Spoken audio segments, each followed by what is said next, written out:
하나로 정의로운 대한민국의 무궁한 영광을 위하여 충성을 다할 것을 굳게 다짐합니다.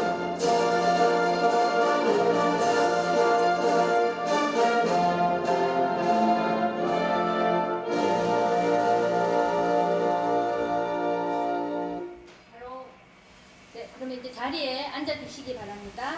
그리고 본 행사를 시작하기 전에 잠깐 포토타임을 갖겠습니다. 그래서 정교협 내에 6천여 분의 교수님이 계시는데 거기 이제 원자력 분야의 교수님들이 계십니다. 그리고 정교모 생기기 전에 애교협이라고 해가지고 이 전공하시는 교수님들 200여 분이 모여서 한 3년 정도 계속 활동을 하고 계셨는데요. 오늘 행사는 정교모 회원이시기도 하면서 애교협 회원이시기도 한 두 분이 이제 주축이 되어서 행사를 준비하게 되었습니다. 그래서 애교협에 감사를 드립니다. 네, 그러면은 발제자를 먼저 각자 간단하게 소개를 하고요. 이렇게 한 15분에서 20분 정도 세 분이 강의를 하시고 그리고 이제 질의응답하는 시간을 갖도록 하겠습니다. 먼저 저는 사회를 맡은 순천향의대 영상의학과 이은혜 교수입니다. 반갑습니다. 네, 경희대학교 원자력공학과 정범진 교수입니다.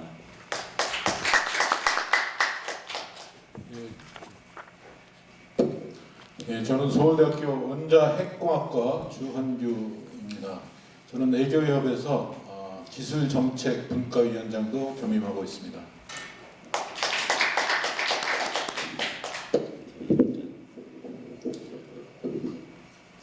경기대학교 조선환 교수입니다. 정치전문대학원에 있고 정치를 공부하고 있습니다. 정교모의 공동대표를 맡고 있습니다.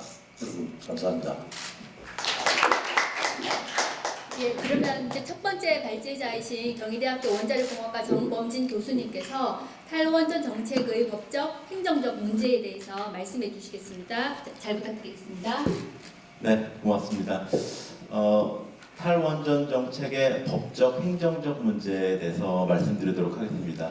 이 정책이 비단 이 문제에 국한된 건 아닙니다. 기술적인 문제들도 있고, 경제적인 문제들도 있고, 안보 측면의 문제들도 있고, 여러 가지 측면이 있지만, 오늘 제 발표는 법적, 행정적 문제에 국한해서 발표드리도록 하겠습니다. 민주주의라는 것이 목적도 좋아야 되지만 과정도 좋아야 되는 거기 때문에 법적, 행정적 문제에 대해서도 우리가 좀 주목해야 될 필요가 있다라고 보고 이 강의를 준비하게 되었습니다. 문재인 대통령의 에너지 공약은 그림의 상단에 보여주듯이 그 안전하고 깨끗한 에너지를 얻겠다는 겁니다. 그런데 이제 과연 원자력 발전소가 안전하고 깨끗한지 아닌지에 대해서는 사람들마다 이제 관점의 차이가 있을 수 있습니다. 그런데 이제 하여튼 이 정책은 신규 원전 8기에 대한 백지화, 그 다음에 이제 그 수명이 다한 원전에 대해서 계속 운전을 안 하고 석탄 폐지하고 재생에너지 늘리고 이런 방향으로 이제 공약이 되어 있습니다. 그런데 지금 이 공약은 그 더불어민주당의 2017년 대선을 위한 공약집에 있는 내용을 사진으로 보시고 계신 겁니다. 여기서 보시면 제 세 번째 비전의 10번째 약속 그리고 10번째 항이 그 원전 정책에 관한 사항입니다. 탈원전 정책에 대한 언급은 되어 있지만 제목을 보시면 원전 정책을 재검토하겠다고 되어 있습니다. 그런데 실제로는 재검토를 안 하고 바로 이행을 하신 것이 행정적인 문제라고 볼 수 있습니다. 고리 1호기 연구 정지식에 대통령께서 나오셔서 탈원전 정책을 선언을 하셨는데 이것도 사실은 좀 문제가 있습니다. 왜냐하면 아까 말씀드린 것처럼 재검토 없이 바로 이행에 선언에 들어간 것이 문제이기도 하지만 대통령 되신 지 41일 후입니다. 그러니까 행정적 검토를 위한 필요한 시간이 없었다는 것. 그 다음에 당시에 여전히 법정계획인 제7차 전력수급기본계획과 제2차 에너지기본계획을 역행하는 계획을 대통령께서 이제 발표하셨다는 거죠. 그리고 당시에 잘못된 말씀도 많이 하셨습니다. 후쿠시마 원전 사고로 1368명이 돌아가셨다고 했는데 이후에 이제 일본 정부에서 그렇지 않다, 아무도 돌아가시지 않으셨다 이런 말씀도 하셨고, 저는 또 개인적으로는 위험하다고 하는데 왜 애들은 데리고 갔는지 좀 궁금합니다. 그 이후에 이제 그 기존 건설 계획이 있었던 원전에 대한 건설에 대한 백지화가 추진되면서 이미 건설이 진행되고 있었던 신고리 5,6호기를 어떻게 할 거냐의 문제가 여러 가지 제기가 됐습니다. 그래서 그 당시에 그러면 우리 이걸 공론화하겠다, 건설 재개를 공론화하겠다라는 얘기가 있었는데 여기에선 두 가지 문제가 있을 수 있습니다. 첫 번째로는 공론화 자체가 적절했느냐 하는 문제고요. 그 다음에 그 권고사항이 적절했느냐 하는 문제입니다.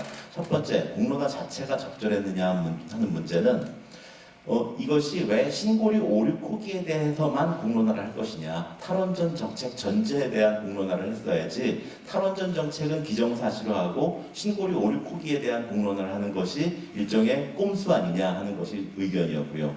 두 번째로는 대의 민주주의 국가에서 공론화의 가장 중요한 기구는 국회인데 왜 공론화위원회라는 걸 또 만드느냐 하는 것들이 문제였고요. 그 다음에 시민참여단이라고 해서 이제 그 500분을 모시고 했는데 과연 그분들이 하는 것이 맞느냐, 국회의원들이 하는 것이 맞느냐.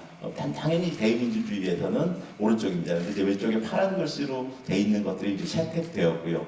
그리고 공론화 과정이 정해지지 않은 상태에서 설계와 시공이 동시에 들어가서 한 3개월 동안 엄청나게 갈팡질팡하면서 이 일을 했습니다.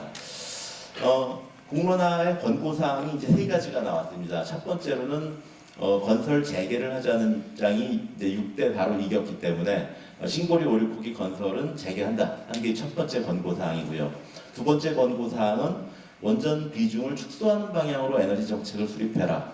그 다음에 세 번째 권고사항은 기왕 건설을 시작하게 됐으니 다음 세 가지를 지켜라 하는 게 뭐냐면 안전 기준을 강화해라, 재생에너지 투자를 확대해라, 그 다음에 사용해결료를 조속히 해결해라, 요겁니다. 근데 제가 이제 두 번째와 세 번째 권고사항은 빨간색으로 표현했습니다. 그 이유에 대해서 좀 설명드리도록 하겠습니다. 이 신고리 5,6호기 공론화는 메인 퀘스천이 신고리 5,6호기 건설을 재개할 거냐 말 거냐가 메인 퀘스천이고 그것을 위한 보조적인 퀘스천들이 에너지 정책을 어떻게 펼쳐야 되느냐 이런 것들입니다. 그래서 그 하단의 표의 오른쪽에서 보시면 맨 처음에 전화 설문을 2만 6명에 대해서 수행을 합니다. 전화 설문을. 그리고 2만 6명을 다 데리고 공론화를 할 수 없었기 때문에 그 중에 500명 정도를 추려내야 됩니다. 이 추려낼 때 보시면은 그 건설 재개, 중단, 판단 유보의 비율이 똑같습니다. 2만 6명과 1차의 비율이 똑같습니다. 왜냐하면 그것이 메인 퀘스천이기 때문에 똑같은 비율로 샘플링을 한 겁니다. 그리고 나서 이제 1차, 3차, 4차 최종 이렇게 돼 있는 거는 그 시민 참여단을 놓고 이제 한 겁니다. 보시면 9%, 14%, 17.8% 그리고 마지막에는 19%가 건설 재개하는 쪽이 많습니다. 그래서 이제 결국은 59대 41로 건설 재개를 하게 됐습니다. 왼쪽 표를 보시면 원전 발전 비중을 축소할 거냐, 유지 확대할 거냐, 뭐 잘 모르겠느냐 이런 걸 가지고 똑같은 질문을 한 건데 실은 2만 6명에 대한 설문에서 최초부터 아무것도 교육받지 않은 상황에서 이미 4.8%가 원전 발전을 유지 확대하라는 의견이 나왔습니다. 그리고 500명을 추렸는데 이건 메인 퀘스천이 아니기 때문에 샘플링이 좀 틀립니다. 그래서 이제 1.2%고요. 그 다음에 4.6% 그리고 맨 마지막에 딸랑 한 번만 마이너스 8%인데 이 맨 마지막에 딸랑 한 번 축소하자라는 의견을 받아들여서 제 두 번째 권고사항을 만들어낸 겁니다. 그래서 통계적으로도 의미가 없는 거고 잘못된 것이죠. 또 하나는 이 설문을 보시면 원전 발전 비중을 축소하라고 해놓고 실은 원전 발전 비중을 0으로 만들라는 계획을 추진해버리는 겁니다. 그래서 이 권고사항은 뭐 여러 가지로 잘못됐습니다. 그 다음에 세 번째로는 신고리 5,6호기 건설을 재개하게 되었을 때 어떤 것을 해야 될 것이냐라는 질문을 네 가지를 합니다. 또 이제 반대쪽으로는 만약에 건설을 중단하게 된다 그러면 네 가지를 뭘 해야 될 거냐 이런 또 질문이 있었습니다. 그런데 이 질문은 첫 번째로는 저희가 합의하지 않았습니다. 이 질문을 하지 말자. 왜냐하면 이 질문을 하게 되면은 호도될 수가 있다. 그래서 미합의된 질문을 강행한 것이라는 게 첫 번째고요. 두 번째로는 오른쪽에서 보시는 것처럼 건설을 재개할 경우 필요한 것 4가지 중에 골라라 이렇게 돼 있거든요. 이게 주관식 질문에 대한 단답식 답변이 아니라 4개 중에 고른 거였기 때문에 결국은 4개 중에 어떤 거 2개가 선택되도록 강요될 수밖에 없습니다. 이것은 어떤 시민 참여단에 대한 의견이 아니라 4가지 질문 중에 하나씩 고르게 강요된 거라고 볼 수 있고요. 그래서 이거는 설문지 작성자의 의도가 반영된 결과이다라는 걸 볼 수 있고요. 또 하나 중요한 건 뭐냐면 이 4가지 중에 채택되지 않은 게 있습니다. 하나는 아까 말씀드린 것처럼 하나는 안전기준 강화, 두 번째는 재생에너지 확대, 세 번째는 사용해결료 조속 해결. 채택되지 않은 한 가지가 뭐냐면 탈원전 정책을 유지해라. 이것이 다 채택되지 않은 겁니다. 그래서 이것들을 권고사항으로 제시했던 것도 잘못된 거고 이것들을 권고사항으로 만들어낸 것들도 굉장히 의도가 있었던 것이다 하는 것입니다. 또 하나는 가장 근본적으로 신고리 오리고기 공론화를 맨 처음에 할 때 법적 근거가 없다라는 주장이 되게 됐어요. 그래서 급히 총리령 690호라는 걸 만듭니다. 여기 보면은 이 공론화는 신고리 오리고기의 건설에만 국한한다라고 명시되어 있습니다. 그런데 단지 이 2개 호기에 대한 공론화 결과를 대한민국 전체 원전 25기에 적용을 시켜버린 겁니다. 그래서 총리령으로 정한 것을 넘어선 월권의 권고사항을 한 것이다 하는 것이고요. 그래서 저는 김지호 위원장께서 왜 이렇게 권고사항을 오버해서 만들어냈느냐 하는 것에 대해서 굉장히 의무가 됩니다. 그래서 이제 금요일 날 발표가 되고 일요일에 대통령께서 입장 표명을 하십니다. 그리고 바로 이틀 후인 24일에 국무회의의 보고 안건으로 이 권고사항이 다뤄집니다. 단지 5분 논의됐습니다. 보고 안건으로 심의 안건도 아니고 그리고 저는 어떤 국무회의 안건이 초안이 만들어지면 상정될 때까지 한 달 이상이 소요되는 것이 정상인데 이렇게 이틀 만에 채택되는 것들을 처음 경험했습니다. 그래서 국무회의 보고 안건으로 다뤄지고 나서 이름이 에너지 전환 로드맵이라는 이름으로 이제 바뀝니다. 그리고 나서 이것들이 제8차 전력 수급 계획, 제3차 에너지 기본 계획 수립하는데 기초 자료로 계속 활용이 됩니다. 전력정책심의위원회는 법정위원회로서 전력 수급 계획을 수립할 때 반드시 통과해야 되는 법정위원회입니다. 저기 왼쪽에 보이시는 글들은 전력정책심의위원회에서 제8차 전력수급계획의 안건이 발표됐던 내용들입니다. 그런데 처음에 보시면 2016년 12월에 계획 수립에 착수했다고 되어 있어요. 그런데 실은 제가 전력정책심의위원회 위원입니다. 실은 그 3개월 전인 2016년 9월에 이미 제8차 전력수급계획은 이렇게 수립하겠다는 방침이 보고가 됐습니다. 그런데 몇 배냐 하면은 워낙 다르거든요. 9월 달의 계획과 실제로 나온 것들이 워낙 달랐거든요. 그리고 그 이후에 대통령이 되시고 나서 전력정책심의위원회 위원을 입맛에 맞는 분으로 15분을 추가합니다. 저는 이런 건 처음 경험했습니다. 그 다음에 보시면 12월 27일에 국회에 보고하고 28일에 공청회하고 29일 오전에 전력정책심의위원회 통과시켜가지고 제8차 전력수급계획을 완결합니다. 그러니까 의견 수렴을 하루밖에 걸리지 않은 겁니다. 그러니까 의견 수렴을 하지 않았다라고 볼 수 있는 거고요. 요거는 이제 2016년 9월에 제가 아까 말씀드렸던 8차 전력수급계획을 이렇게 수립하겠다라고 했던 부분이 왼쪽에 제시되어 있고요. 오른쪽 부분은 2017년 12월 말에 최종적으로 나온 8차 전력수급계획에 써있는 내용들입니다. 보시면 왼쪽에는 안정적 전력수급, 사회적 비용 최소화, 공급 안정성, 국민 부담 최소화 이런 단어들이 없어집니다. 그리고 오른쪽에 적정 설비 예비율 확보, 안전하고 깨끗한 발전원, 재생에너지 확대 이런 식으로 이제 바뀝니다. 그런데 이것의 의미는 뭐냐면 전력 수급 계획은 전력에 대한 수요를 공급하는 계획입니다. 이건 미스가 되면 정전이 나는 굉장히 중요한 계획입니다. 그래서 안정적 전력 수급이라는 것은 전력 수급 계획이 만들어진 이래 지금까지 한 번도 빠진 적이 없습니다. 또 하나는 이것들은 국가가 쓰든 한전이 쓰든 발전회사가 쓰든 개인이 비용을 하든 국가적인 비용을 최소화하는 것이 가장 중요한 덕목이어 왔습니다. 그래서 이것이 빠진 것은 대한민국 역사상 처음이라는 것이고, 그것들이 안정적 전력 수급보다는 적정 설비 예비율 확보가 항상 쉽죠. 영어 성적 올리는 것보다 학원 끊는 게 훨씬 쉬운 것처럼. 그래서 이렇게 돼 있고, 안전하고 깨끗한 발전원이라고 했지만 산업부는 안전하고 깨끗한 것을 판단할 능력이 없습니다. 안전한 건 원자력 안전위원회에서 판단하는 것이고 깨끗한 건 환경부에서 판단하는 겁니다. 그래서 안전하고 깨끗하다는 것도 사실은 말이 안 되는 겁니다.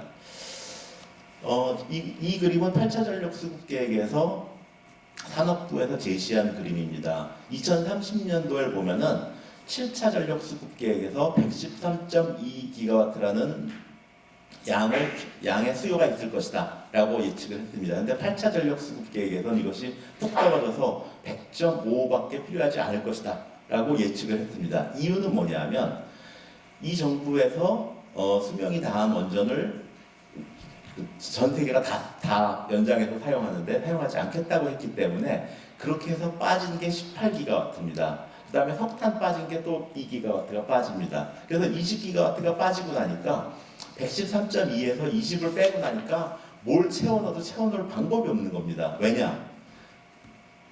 LNG 발전소는 건설하는데 3년밖에 걸리지 않고 재생에너지는 건설하는데 1년밖에 걸리지 않기 때문에 2030년도에는 재생에너지나 LNG를 건설할 계획은 없는 겁니다. 어떤 회사도 그때의 계획을 미리 세워놓지는 않습니다. 원래 전력수급 계획을 이렇게 10년, 15년 단위로 계획하는 이유는 원전이 건설에 10년이 소요되기 때문에 이 계획을 수립하는 겁니다. 만약에 원전을 폐기하고 석탄도 폐기하고 재생에너지하고 LNG로만 그 발전 계획을 수립할 거라면 전력수급 계획은 3년만 수립해도 충분한데 기존의 틀로 하다 보니까 아무리 해도 2030년도에 쥐어짜도 105밖에 안 나온 겁니다. 그러다 보니까 경기가 나빠져서 수요가 이거밖에 안 될 것이다 라고 정부는 계속 우기고 있는 상황입니다. 재밌는 거는 105, 억지로 100.5라는 숫자를 만들어냈고 2015년, 16년은 실적치가 있는 거고 2017년 12월에 만들었기 때문에 2017년의 수치는 추정치입니다. 2017년 이후에는. 근데 이 보시다시피 100.5와 15년에 78.8을 연결하다 보니까 16년치 실적이 굉장히 거북한 겁니다. 툭 튀어나와가지고. 그래서 이 빨간 부분 16년 수치를 지워버리고 2015년서부터 2030년을 쫙 이어주는 그래프를 그려서 국민들에게 제시를 했습니다. 그래서 여기 빨간색으로 2016년치가 올라가 있는 건 저희가 이걸 수정해 놓은 것입니다. 그래서 그 정부가 이런 눈속임을 하려고 했었다라는 말씀도 좀 드리고요. 이후에 산업부가 이제 왼쪽에 있는 공문은 전력 수급 계획이 이렇게 수립됐으니까 이거에 필요한 적당한 적의 조치를 해라. 적당한 조치를 해라라고 한수원에 보냅니다. 이 공문의 문제점은 뭐냐면 그동안 산업부는 지속적으로 이거는 구속력이 없는 행정계획이다. 제8차 전력수급계획은 구속력이 없는 행정계획이다라는 얘기를 굉장히 많이 했습니다. 이 뜻은 뭐냐면 전력수급계획에 발전소가 포함되어 있더라도 내가 안 지어도 무방하다. 또 거기에 없는 계획도 내가 지어도 무방하다. 이것이 이제 비구속적이라는 뜻입니다. 과거에도 실제로 LNG 발전소 중에 전력수급계획에 들어가 있었지만 경제성이 안 맞는다든지 하는 이유로 건설이 안 된 것들이 있습니다. 이런 차원에서는 비구속적 행정계획이라는 것이 틀린 얘기가 아닐 수 있습니다. 그러나 그것은 민간 발전사고 한수원이라는 공공기관이고 사장님이 산업부에 의해서 임명되는 사람에게는 비구속적인 행정계획이 아닙니다. 그것들을 이행해야 됩니다. 또 하나는 이렇게 공문을 보내서 이거에 필요한 적당한 조치를 하라고 명령을 하고 있습니다. 그래서 이제 신한울 3, 4, 5기는 결과적으로 8차 전력수급계획에서 없어지면서 이제 죽어버렸는데 실은 가장 큰 문제는 뭐냐면 건설 발전소 허가라는 것들은 산업부가 주게 되어 있지만 그 허가를 이미 받은 한수원이 권리가 있는 겁니다. 그래서 한수원이 발전사업 허가 권한을 이미 받았기 때문에 권리가 한수원에게 있는데 이걸 갖다가 중지시키는 거는 산업부가 할 일이 아닌 거죠. 그래서 이제 한수원이 나서서 이제 날치기로 이사회를 합니다. 그래서 월성 1호기, 그 다음에 신규 원전 6개호기에 대한 건설 백지화라는 것을 이제 이사회에서 의결을 하게 되는데, 첫 번째로는 이사회는 개최 일주일 전에 사전 통보를 하게 되어 있습니다. 긴급 사안에 대해서는 24시간 전에 사전 통보를 하도록 되어 있습니다. 하지 않았습니다. 또 월성 1호기 조기 폐쇄를 위해서 아시다시피 타당성이 없어야 되기 때문에 타당성 조사 보고서를 다시 만들면서 전력 단가라든지 이용률을 굉장히 낮게 잡아가지고 수익이 나쁜 것처럼 이제 만들어 놓은 의혹도 있습니다. 에너지 기본 계획이 이제 수립됐는데 여기서도 가장 중요한 그 축이 되는 것이 아까 말씀드린 그 탈원전 로드맵이라는 것이 축으로 이제 사용이 됩니다. 그런데 그 3차 전력 수급 계획의 행정적인 문제점은 뭐냐면 1차, 2차, 3차가 비교를 해보면은 1차 때는 원전 비중을 41%로 가겠다. 2차 때는 29%로 가겠다. 돼 있는데 3차 때는 언급도 되어 있지 않습니다. 에너지 기술이라는 것이 발전 속도가 굉장히 느린 거기 때문에 국가의 기본이 이렇게 5년에 한 번씩 바뀔 내용들이 아닙니다. 그런데 이렇게 굉장히 바뀌었다는 것이고요. 그리고 에너지 기본 계획이라는 것은 에너지 계획 중에서 최상위의 계획입니다. 전력 수급 계획이라든지 장기 전력 천연가스 수급 계획이라든지 이런 것들 상위에 있는 최고의 그 기본 계획인데, 그래서 이제 이 기본 계획을 만들 때 최상위 계획으로서 원간 조정, 발전 원간 조정을 하겠다라고 되어 있습니다. 그런데 실은 원간 조정이 거의 되어 있지 않고 오로지 신재생 에너지를 어떻게 확대하겠다는 얘기로만 쭉 나와 있습니다. 그래서 대한민국 최고의 에너지 계획인 에너지 기본 계획을 신재생 에너지 확대의 이행 계획으로 격화시켜 버린 꼴이 돼 버렸습니다. 그래서 굉장히 그 에너지를 전공하는 사람들한테는 모욕감을 느끼는 방식으로 제3차 에너지 기본 계획이 수립되었다 하는 것이고, 뭐 정권을 떠나서 국가의 기본이 이렇게 5년마다 이렇게 크게 바뀐다는 것은 굉장히 우스운 상황입니다. 많은 법적인 문제가 있습니다. 왜냐하면 저탄소 녹색 성장 기본법에서는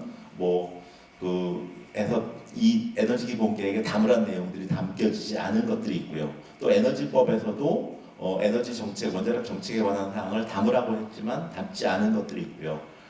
또 국회가 만든 많은 법들이 있습니다. 뭐 녹색정장 기본법도 있지만 원자력진흥법도 있습니다. 여기 보시면 원자력진흥법은 원자력의 연구개발, 생산, 이용을 통해서 학술의 진보와 산업의 진흥을 촉진한다 이렇게 돼 있는데, 이것들은 탈원전 정책의 완전히 반대 방향에 있는 것들이죠. 그래서 국회가 만들어낸 많은 법들을 바이패스하고 있다라는 것들도 하나의 문제입니다.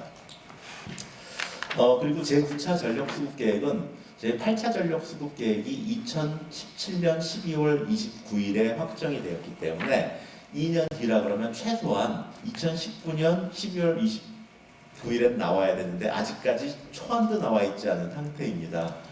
그래서 이것들이 어떤 총선이라든지 이런 것과 연계되어서 가격 인상이라든지 이런 것들을 반영해야 되니까 딜레이되고 있는 건데, 이것들도 2년에 한 번씩 수립한다라는 국민에 대한 약속을 저버리고 있는 것이다라고 이해하실 수 있습니다.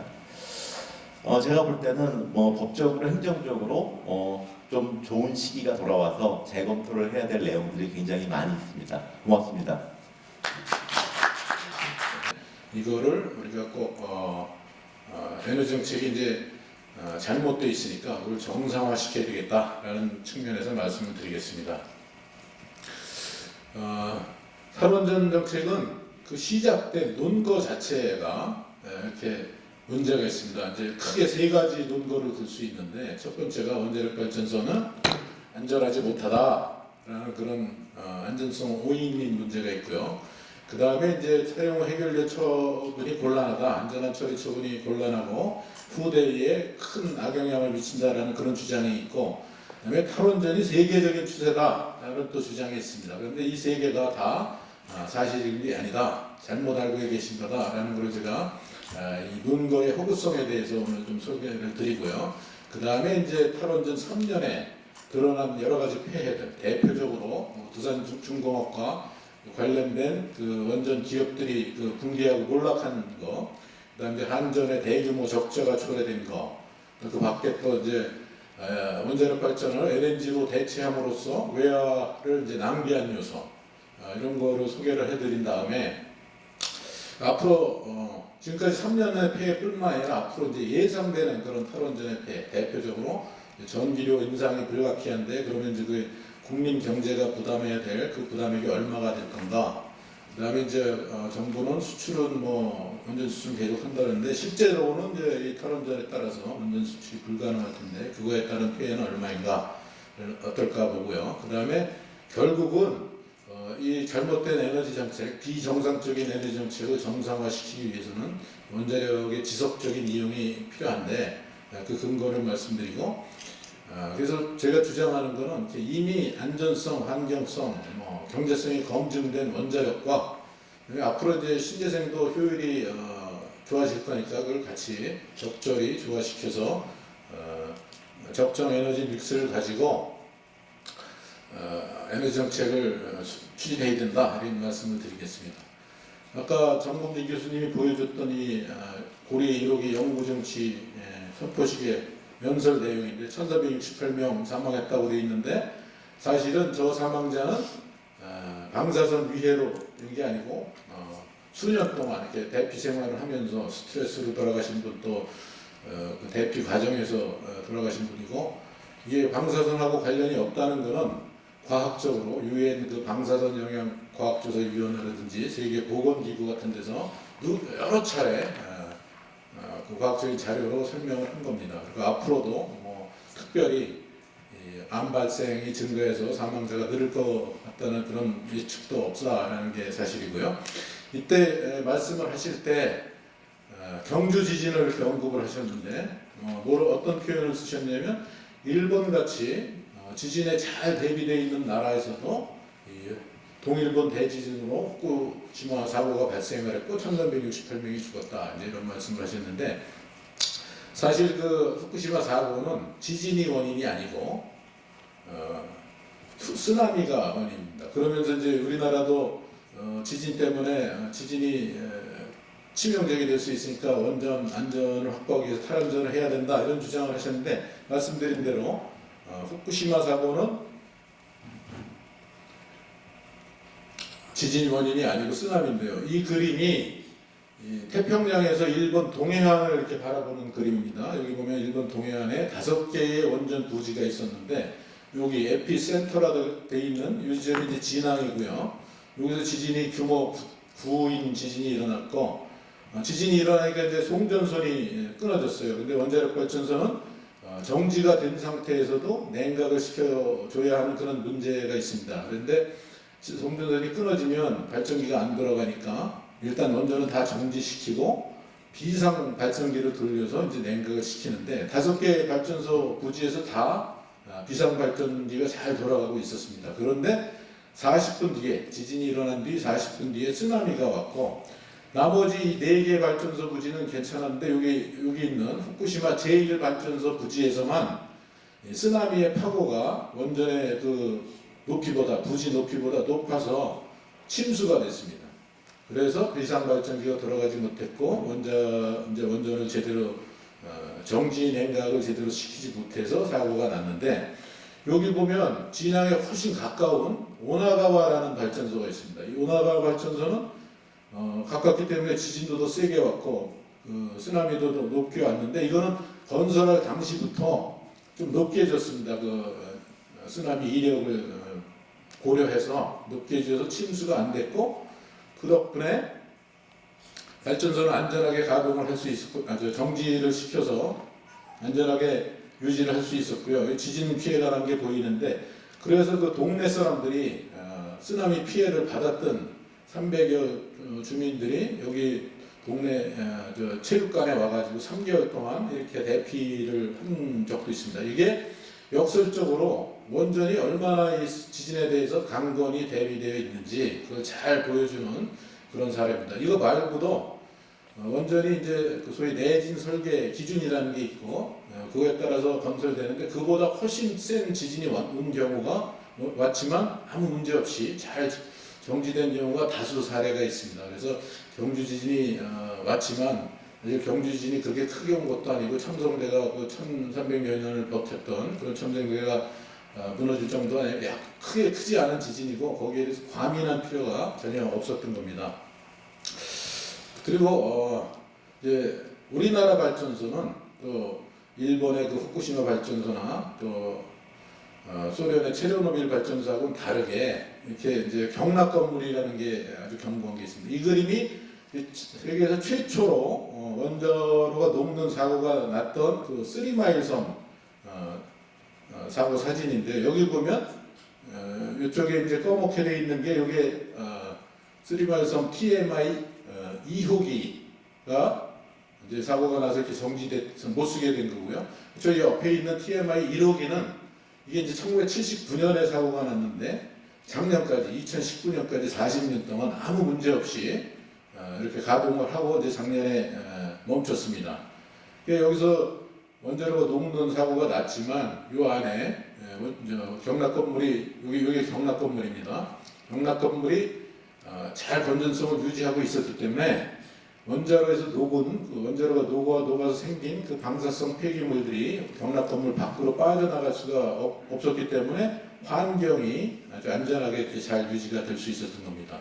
그래서 이 당시에 사고가 난 다음에 3일 뒤에 카터 대통령이 와서 이제 사고 상황 점검하는데 별로 보호장구 착용하지 않고 이렇게 주재지어실 가서 확인한 과정을 보더라도 이게 방사성이 그렇게 위험하지 않았다.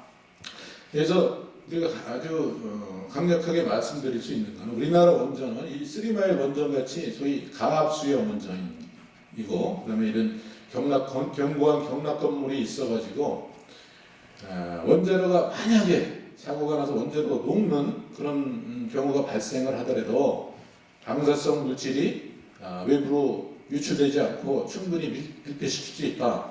그래서 후쿠시마 같은 그런 대규모의 환경 오염조차 없을 수 있다. 이렇게 말씀드릴 수 있고요.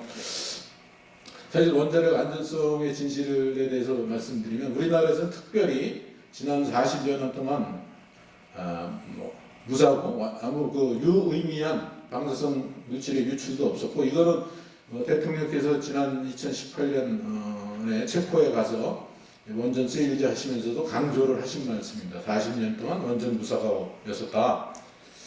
근데 우리나라뿐만이 아니라 전 세계로 봤을 때도요. 지금까지 한 50여 년간 600여 개의 원전이 건설되고 운영되는 과정에서 사고가 발생된 것은 딱 한 건입니다. 체르노빌 사고가 한 건이고 그게 43명입니다.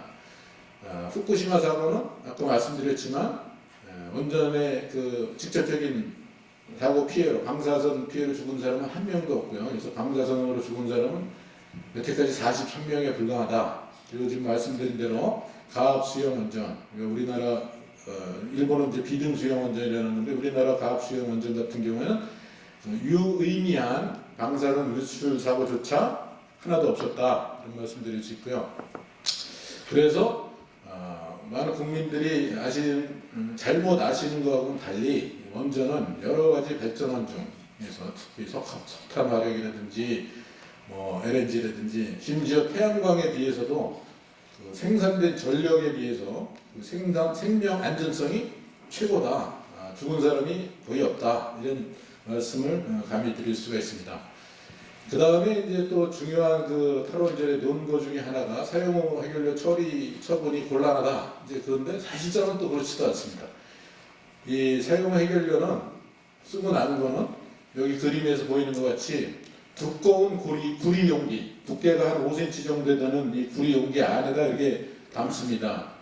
구리 용기를 쓰는 이유가 특별히 있는데 구리 용기는 부식에 굉장히 강합니다. 그래서 우리 예를 들면 청동기 시대 때 만들어졌던 그 단유세명강 이런 것들이 한 3000년 됐는데도 출토한 거 보면은 거기에 뭐 아주 선이 10,000개 이상 되는 선 이런 것들이 아주 깨끗하게 잘 보일 정도로 이 구리가 부식에 강하기 때문에 그런 구리 재료를 써서 해결료를 이제 사용 해결료를 담고 그다음에 이걸 지하 한 500m에 이렇게 구멍을 파서 그걸 집어넣고 이 주위는 소위 벤토나이트라는 점토질의 그 광물로 채우는데, 이 벤토나이트라는 거는 이제 방수용 재료로 사용되는 이런 물질입니다. 그래서 물이 좀 물이 투입되면 단단해져가지고 더 이상 통과가 안 되게 하는 아주 굉장히 좋은 방수재로서 이렇게 주위를 채우면 지하수가 이렇게 이제 해결로 들어갈 가능성이 굉장히 없어지는 거죠. 그래서 이 지하 500m 해놓으면 환경에 이렇게 미치는 영향이 사실상 거의 없고, 그래서 이게 이제 그런 건전성이 입증이 됐고, 그래서 핀란드에서 이제 실제로 그 처분장이 건설되고 몇 년 뒤에면 이제 운영이 될 겁니다. 그런데 지금 이거를 여러 나라에서 아직 하지 않는 이유 중에 하나는 이 구리 용기가 5cm의 높이가 한 7, 8m 이렇게 되는 그런 구리 용기가 굉장히 사실은 비용이 비쌉니다. 그래서 그거보다 좀 더 싼 경제적인 그런 물질로서 이런 처분을 할 수 있는 그런 기술을 개발하는 중이고요. 또 하나 이렇게 시급하게 이렇게 해결료를 처리하지 않아도 되는 이유 중에 하나는 그 생산된 전력에 비해서 생기는 그 사용 해결료 양이 아주 적다는 겁니다. 그래서 평생 동안 원자력 발전소 40년 동안 혹은 60년 동안 가동하면서 생긴 사용 해결료를 그냥 그 부지에다가 이제 저장을 할 수, 임시로 그렇게 할 수 있기 때문에 시급성이 그렇게 높지는 않아서 이 기술 가결이 좀 늦어지고 좀 더 효과적인 기술이 개발될 때까지 기다리자, 이제 이런 상태입니다. 그래서 두 번째 그 논거에 대해서 잘못됐다는 논거 말씀드렸고, 그 다음에 또 하나 이제 그 사용 해결료 관련돼서 사람들이 이거 폐로 비용이라든지 사용 해결료 처분 비용이 원전의 원가에 제대로 반영되지 않았다, 이런 주장들을 하는데 또 그것도 사실이 아닙니다. 원전의 발전 원가는 여기 나타난 대로 54원 정도 됩니다. 킬로와트아워당. 근데 거기에 15%에 해당되는 비용이 원전 해체, 그다음에 사용 해결료 처분, 그다음에 중전이 폐기물 처리에 이렇게 할당되어 있습니다. 그래서 보통 원전이 100만 킬로와트짜리인데 그거 1년 가동을 할 때 매년 적립되는 액수가 한 600억 정도 되고요. 40년 적립하면 2.4조 원 돼가지고 충분히 폐로하고 사용하기로 처분하는데 충분한 그런 비용이 적립되고 있다라는 말씀을 드릴 수 있고요. 세 번째 잘못된 논거가 이제 탈원전이 세계적인 추세라는 건데 그것도 사실이 아닙니다. 지금 탈원전을 하고 제대로 하는 나라는 4나라 있습니다. 제대로가 아니라 탈원전 선언을 해서 하는 나라 4나라고, 제대로 하는 나라는 이제 독일밖에 없습니다. 스위스 같은 데는 거기 이제 세계에서 제일 오래된 원전이 베츠나우 원전이라고 있는데 50년도 넘었는데 이걸 60년 이상 그 안전성이 입증되는 한 끝까지 쓰겠다라고 그랬고, 벨기에 같으면 원래 2020년까지 55년까지 탈원전 하겠다 그랬는데 그 이후로도 이제 계속 운전을 할 그런 가능성을 시사한 바가 있고요. 탈원전을 이제 국민 투표로 또 폐기하려고 했던 그런 대만 같은 사례도 있습니다. 국민의 이제 저항이 있었던 거죠. 근데 대부분의 지금 31개 나라에서 원전을 이용하고 있는데 이 4개 나라를 제외하고 27개국에서는 원전을 이제 계속 이용을 하는 그런 정책을 추구하고 있고, 특별히 우리 반역하는 사람들은 선진국에서 원전 안 쓴다고 그러는데 영국 같은 선진국에서는 소위 탄소 무배출 원칙, 제로넷 에미션 이 원칙에 따라서 영국 같으면 그 북해에서 그 해상 풍력 발전을 굉장히 싸게 이렇게 할 수가 있는데도 불구하고, 또 가스도 많이 생산되고 가스 발전을 할 수 있음에도 불구하고 탄소 순배출을 0으로 만들겠다. 그래서 가스 발전, 화력 발전에 의한 그런 전력 생산을 줄이기 위해서 원전을 이제 10여 기를 이렇게 건설하려고 추진하고 있고, 우리나라가 한전이 거기서 그 사업권을 딸 뻔도 했었죠. 우리나라 정부가 적극적이지 않아서 따지 못했지만 그랬고, 일본의 예를 보면 일본이 사실은 이제 후쿠시마 사고가 났기 때문에 제일 적극적으로 탈원전을 추진해야 될 나라 같은데 당초에는 이제 그 원전 제로라는 정책을 추진을 했지만 이게 그렇게 하다 보니까 원전의 발전량을 대체할 LNG 발전이 늘어나고, 그러다 보니까 그 수입액이 무역 적자를 수백조 이렇게 규모로 무역 적자를 초래하다 보니까 일본 경제가 이제 견딜 수가 없으니까 이제 다시 원전 재료를 철회하고 원전을 다시 재가동하겠다. 그래서 지금 이제 일본에는 33개의 원전이 있는데 그 중에 9기는 이미 재가동에 들어갔고 18기는 이제 재가동 심사 중에 있습니다. 그래서 2020년까지는 원전 발전 비중을 최소한 20%로 달성하겠다. 과거에 25%였는데 조금 줄어든 22%까지 최대로 달성하려고 하고 있고요. 프랑스 같은 데는 이제 원전 비중이 75%인데 그걸 좀 줄여서 2030년까지 50% 정도로 줄여서 재생에너지 비중을 늘리긴 하겠지만 이거는 탈원전이라고 전혀 볼 수가 없는 거죠. 50%를 원전으로 발전하고 스웨덴 같은 데는 소위 원인 원아웃 그래가지고 수명에 다한 거 그런 원전은 새 원전으로 하나가 나가면 하나가 들어오게 그런 식으로 그래서 원전을 지속적으로 이용을 하려고 하고 있고요.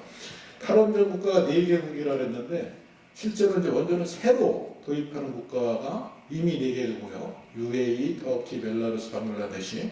그 다음에 이제 사우디아라비아 같은 또 새로운 나라들도 많이 있습니다. 그래서 신규로 원전을 도입하는 국가가 많다는 얘기고요. 2013년 이후에 원전이 늘어난 추세를 보면 이건 신규가 2015년, 16년 10개씩 새로 돼가지고 이렇게 쭉 후쿠시마 이후에도 쭉 늘어나고 있으니까 이것만 보더라도 탈원전이 세계적 추세라는 말은 전혀 사실이 아니다라는 걸 알 수 있습니다.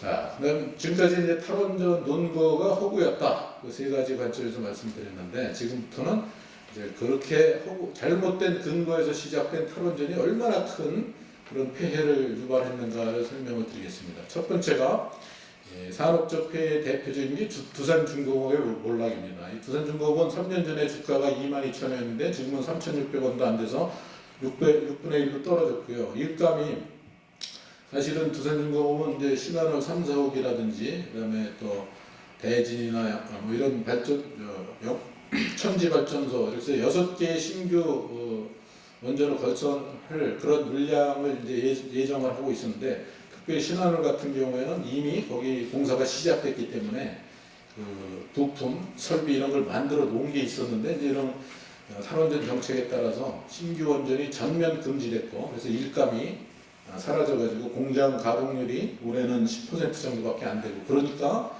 이제 이 순환휴직을 하고 명예퇴직을 받고 그러다가도 안 되니까 이제 얼마 전에 휴업을 이렇게 추진을 했습니다. 그랬더니 정부에서 이제 공적 자금 1조 원을 투입한다는 그런 결정을 했는데 이거 제가 볼 때는 밑빠진 독에 물 붓기입니다.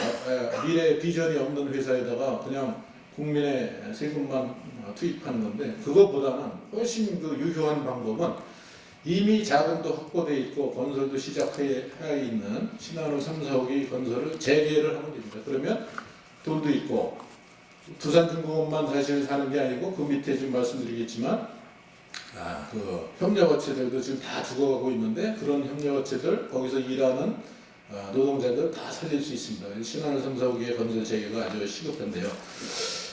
그 중소기업들 지난 3년간 납품 계약업체가 2,800몇 건에서 300여 건으로 60%나 줄었고 그 계약을 하는 업체 수도 3분의 1이 줄었고 그 타격을 받는 업체들은 주로 이제 창원에 있는 그런 업체들인데 창원의 업체 86%가 경영난에 이렇게 직면했다는 그런 보고가 있습니다.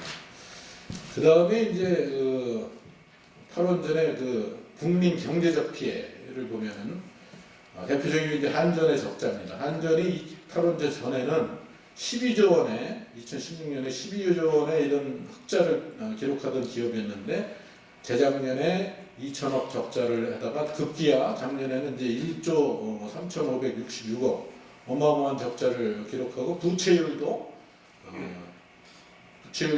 여기 143%에서 186% 부채도 많이 늘어났고요.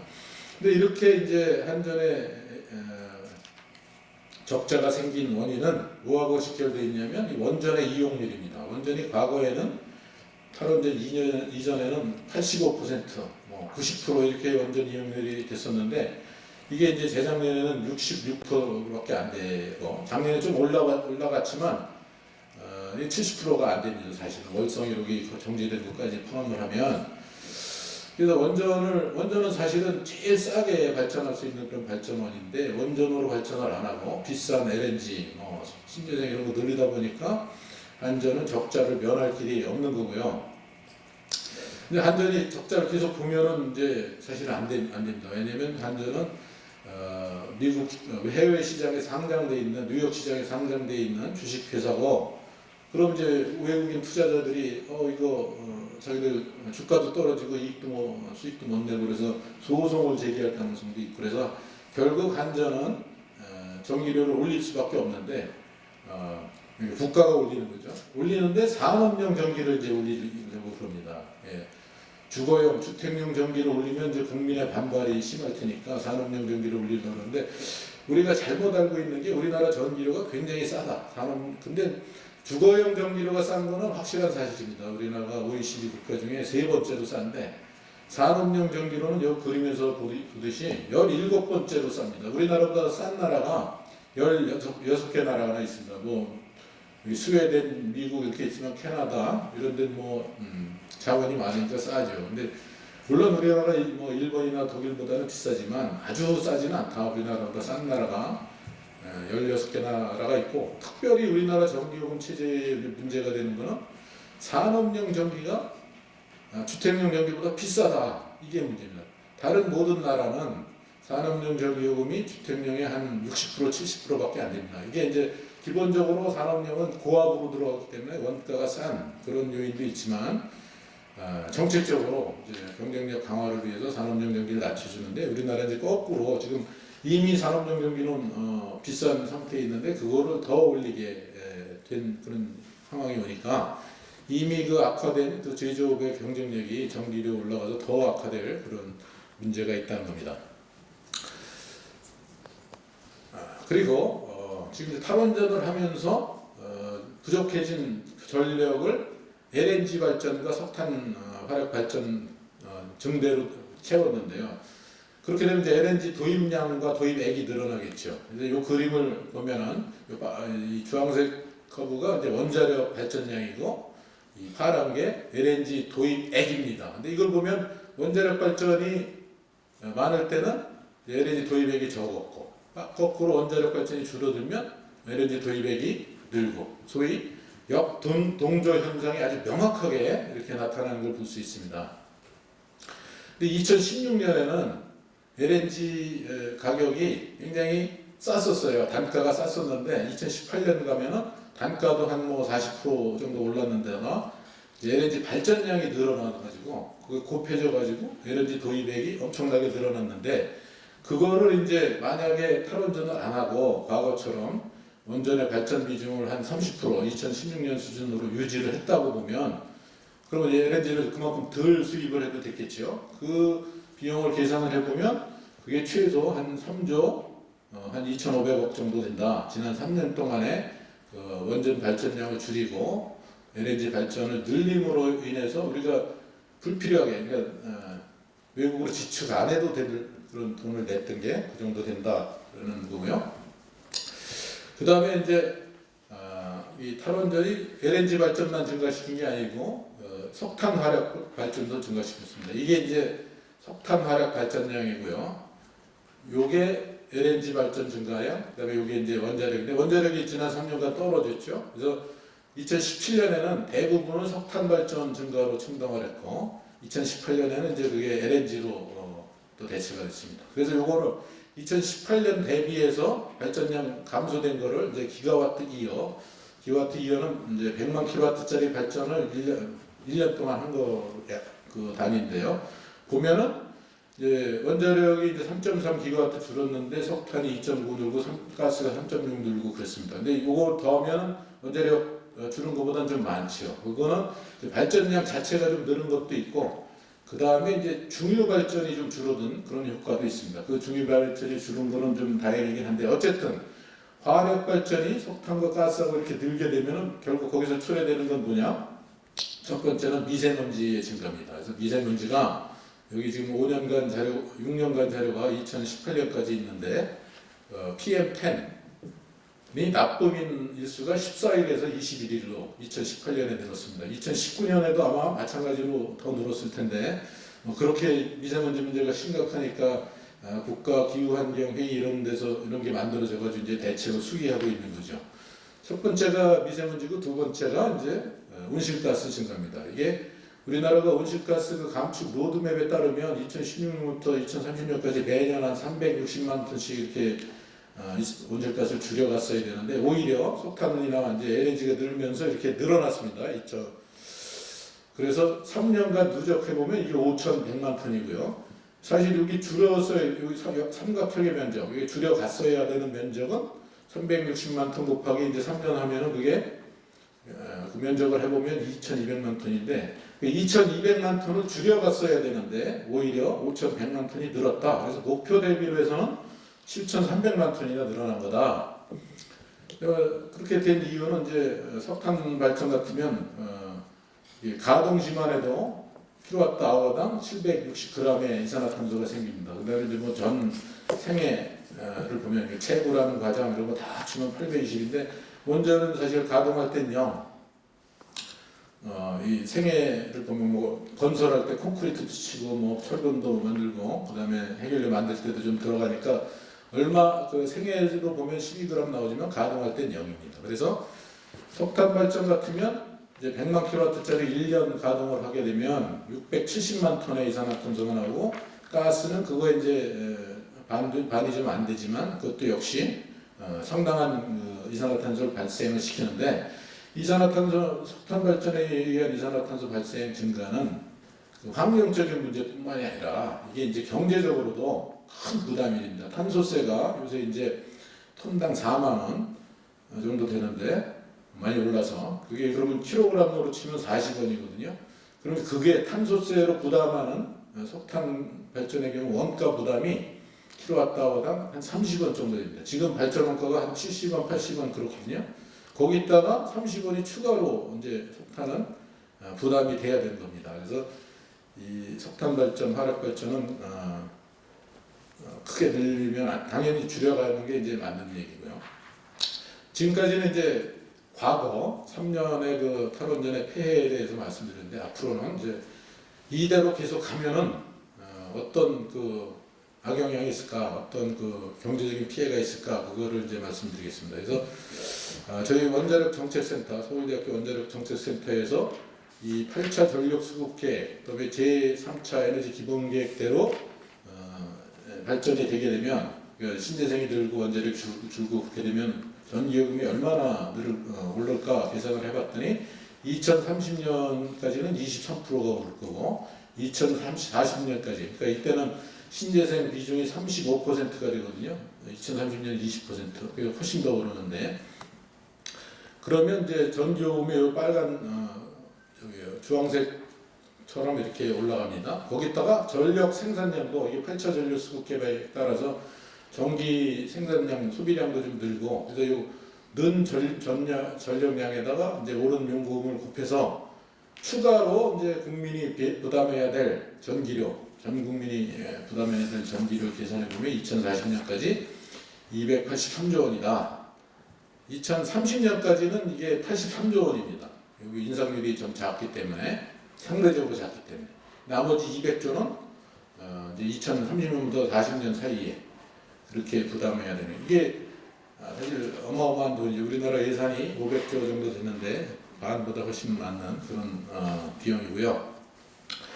그 다음에 이제 저거는 전기요금에 오른 거고 그래서 신재생 늘은 것까지 친 거고 그냥 탈원전 자체만 하면은 어떤 비용이 드는가 그거를 한번 계산을 해보면요. 지금 여기 연두색으로 나와 있는 게 지금 탈원전 그대로 가면은 원전 용량이 줄어드는 그런 양상을 보인 겁니다. 근데 이제 그러지 말고 원래 계획도 사실 원래 계획도 아닌데 신한울 3호기는 예정대로 짓고 그 다음에 이제 보통 1차 원전 운영 허가 기간이 40년인데 40년 지나간 이후에 다른 나라들처럼 60년 이렇게 계속 운전을 하게 될 경우 그때 이제 원전 용량이 이렇게 됩니다. 그러니까 탈원전을 안 한 경우 한 경우 요 차이를 이제 40년까지 계산해 보면 요 차이가 이제 탈원전을 함으로써 이제 줄어들 원자력 발전량이고 그게 이제 160기가와트 이어가 됩니다. 20년 동안이니까 매년 이제 8기가와트죠. 근데 요 발전량을 이제 LNG와 신재생으로 대체해서 발전을 하게 되면 LNG 요 중에 반은 LNG로 하고 4분의 1은 태양광, 4분의 1은 풍력 이렇게 해서 계산을 해보면 그 신재생으로 발전할 때 드는 비용은 180조 원이고 이걸 만약에 원자력으로 그냥 하면 78조 원입니다. 그래서 그 차액이 102조 원의 차액이 이제 탈원전의 그냥 직접적인 비용 이렇게 볼 수 있습니다. 그다음 이제 미래에 우리가 원전 수출을 해서 사실은 국부를 상당히 한기 수출하면 뭐 10조 이상씩의 국부 창출을 할 수 있는데 그 기회가 탈원전으로 함으로써 이제 기회가 상실될 수 있습니다. 우리나라가 UAE 건설 수출해서 건설한 이 바라카 원전 4기를 기한 내에 예정된 건설 공기 내에 또 예정된 그 예산 내에 성공적으로 완수를 했고요. 우리나라는 이제 그 건설비가 원전 건설비가 다른 나라에 비해서 월등하게 쌉니다. 그게 이제 과거에 우리나라는 3년에 2기씩 계속 원전을 건설을 해와가지고 그 자급자족이 가능한 그런 원전 공급망을 갖추고 있기 때문에 그럴 수 있는데요. 미국에 비해서는 3분의 1 수준, 프랑스에 비해서는 2분의 1 수준으로 굉장히 싸고 중국보다 쌉니다. 그래서 이렇게 크게 아주 세계 최고의 경쟁력, 기술 경쟁력과 가격 경쟁력을 갖추고 있는 우리 원전 산업이 탈원전으로 붕괴되게 되면 미래의 그 국부 창출의 기회도 없어지는 건데 앞으로 근데 사실 원전 수출할 그런 가능성이 굉장히 높습니다. 지금 현재 건설되고 있는 원전이 53기고 110기는 2030년까지 건설이 되게 돼 있는 그런 원전 개수인데 그 중에 110개 중에 이제 러시아나 중국이 자기네 원전은 자기 질 거니까 그거 빼고 생각해보면 한 50기 정도는 우리가 경쟁을 해서 수출할 수 있는 그런 원전이고요.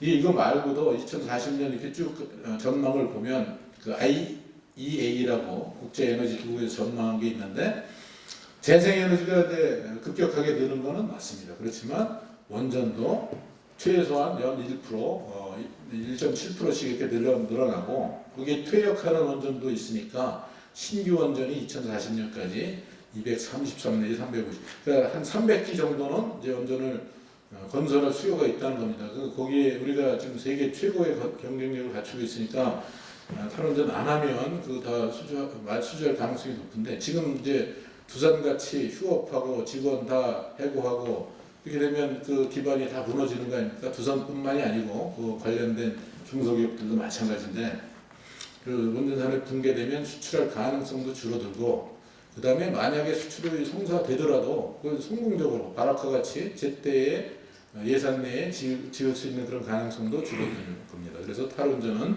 수백조의 원전 시장을 놓치는 길이다. 그래서 탈원전 하지 말고 원자력을 계속 이용해야 되는데 원자력을 계속 이용해야 될 가장 그 중요한 이유는 원자력이 저비용 청정에너지원이다. 청정에너지는 뭐 미세먼지나 인산화탄소 발생이 없다는 얘기고 저비용이라는 게 일단 발전 단가가 제일 쌉니다. 그래서 발전 단가가 한 60원, 킬로와트당 60원 정도 되고 한전은 60원 정도 원자력 전기를 사가지고 110원에 팝니다. 그래서 1년 원전을 가동하면 한전은 4,400억의 이익을 보고요. LNG는 이제 파는 것보다 더 비싸게 삽니다. 120원에 사가지고 LNG 사서 팔면 손해인데 그래서 원자력에서 작년만 해도 한 6조 원 이상 이익을 얻었는데 이걸로 이제 어디다 쓰냐면 신재생에너지 보조금 재작년에 2조 넘었고 작년에 3조 되고 그러는데 이렇게 신재생에너지를 육성하는데도 이 원자력이 필수적이다 말씀을 드릴 수 있고요. 그래서 지금 비정상인 잘못된 이런 에너지 정책을 정상화시킬 수가 있는데 정상화시켜야 되는데 기본적으로 일단 탈원전 정책은 폐기하고 말씀드린 대로 저비용 청정에너지원인 원자력을 지속적으로 이용해야 된다. 그 이용할 필요성은 여러 가지가 있습니다. 앞으로 이제 4차 산업혁명이 진행됨에 따라서 에너지 수요는 줄을 수도 있지만 전기의 수요는 늘어날 거다. 그러면 안정적으로 대용량을 공급해 주는 그런 전원이 필수적이고 원자력이 딱 맞고 우리나라 같으면 이제 천연 에너지 자원이 없죠. 거의 없고 재생에너지 같은 태양광 이런 이용률도 보면 뭐 미국이나 이런 좋은 데보다는 훨씬 못합니다. 그래서 그렇지만 반면에 이 우리나라 사람들의 그 두뇌와 이 기술로 이렇게 성취할 수 있는 그 기술 집약적 고밀도인 그 청정 에너지 원자력에 대해서 우리가 최고 기술을 갖고 있고 생태고도 갖고 있어서 이걸 통해서 이제 해외에 진출할 수도 있고 그냥 국부 창출에도 기여를 할 수 있고 말씀드린 대로 재생에너지 확대를 위해서도 보조금 원천인 원자력 확대가 기여합니다. 그렇지만 아까 말씀드린 대로 우리가 원자력만 하자는 건 아니고 이제 재생에너지도 점점 이제 효율이 좋아지고 있습니다. 그래서 세계적으로 경우에 따라서 5센트 킬로와트아워당 5센트까지도 이렇게 가고 그러는데 우리나라도 이제 기술 그 혜택을 봐서 그렇게 떨어질 건데 지금 당장에는 이제 그렇게 못 가고 앞으로도 암만 좋아져도 원자력보다는 재생에너지 그 발전 단가가 높아질 겁니다. 어쨌든 이 재생에너지하고 원자력이 조화롭게 이렇게 같이 발전하는 게 필요할 거라고 생각하고요. 화력 발전도 무조건 그 배관시할 게 아니고 LNG가 사실은 출력 그 급변동을 커버하는 데서 아주 유효한 수단이니까 적절한 화력 발전하고 원자력과 신재생을 포함하는 적절한 그 에너지 믹스를 이제 결정을 해야 되는데 지금 이제 그거를 국가기후환경회의에서 그걸 논의를 하고 있는데 지금은 원자력에 대한 얘기는 전혀 없습니다. 원자력 전문가는 전혀 빼고요 논의를 하고 있는데 그 시정을 해야 될 필요가 있고요. 그래서 제가 결론적으로 말씀드릴 수 있는 거는 그 한국형 청정에너지법이 필요하다. 원자력을 중심으로 신재생도 조화롭게 추구하는 앞으로 효율이 좋아질 신재생도 촉구하는 한국형 청정에너지법이 필요하다. 그런데 그걸 이제 국회를 통해서 아까 지금 말씀드렸지만 국회를 무시한 그런 처사가 지금 많이 진행되고 있는데 국회를 통해서 여러 전문가의 식견도 반영하고 국민의 의사도 반영을 해서 장기적으로 추진할 수 있는 그런 한국형 우리나라에 적합한 그런 청정에너지법을 입법을 해서 시행을 하는 것이 필요하다 이런 주장이고요. 국민 여러분들께서 이에 대해서 많이 지지를 해주시기 부탁드립니다. 감사합니다. 네.